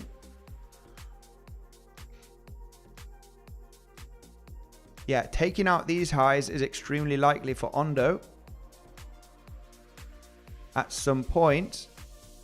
Reason number one, this movement does fit in better as an impulse, but this movement down does fit better as a 3-wave move instead of a 5-waver. If you get this leg down, you already got overlap here from the pivot wave 1. You would have to speculate on a contracting diagonal. But you've moved up here very nicely in a 5-waver. Okay, so it does look good. This does not look corrective. This looks more corrective. This counts better as an impulsive move. Yeah, everything looks good for Ondo. However, on the lower time frames, it is true.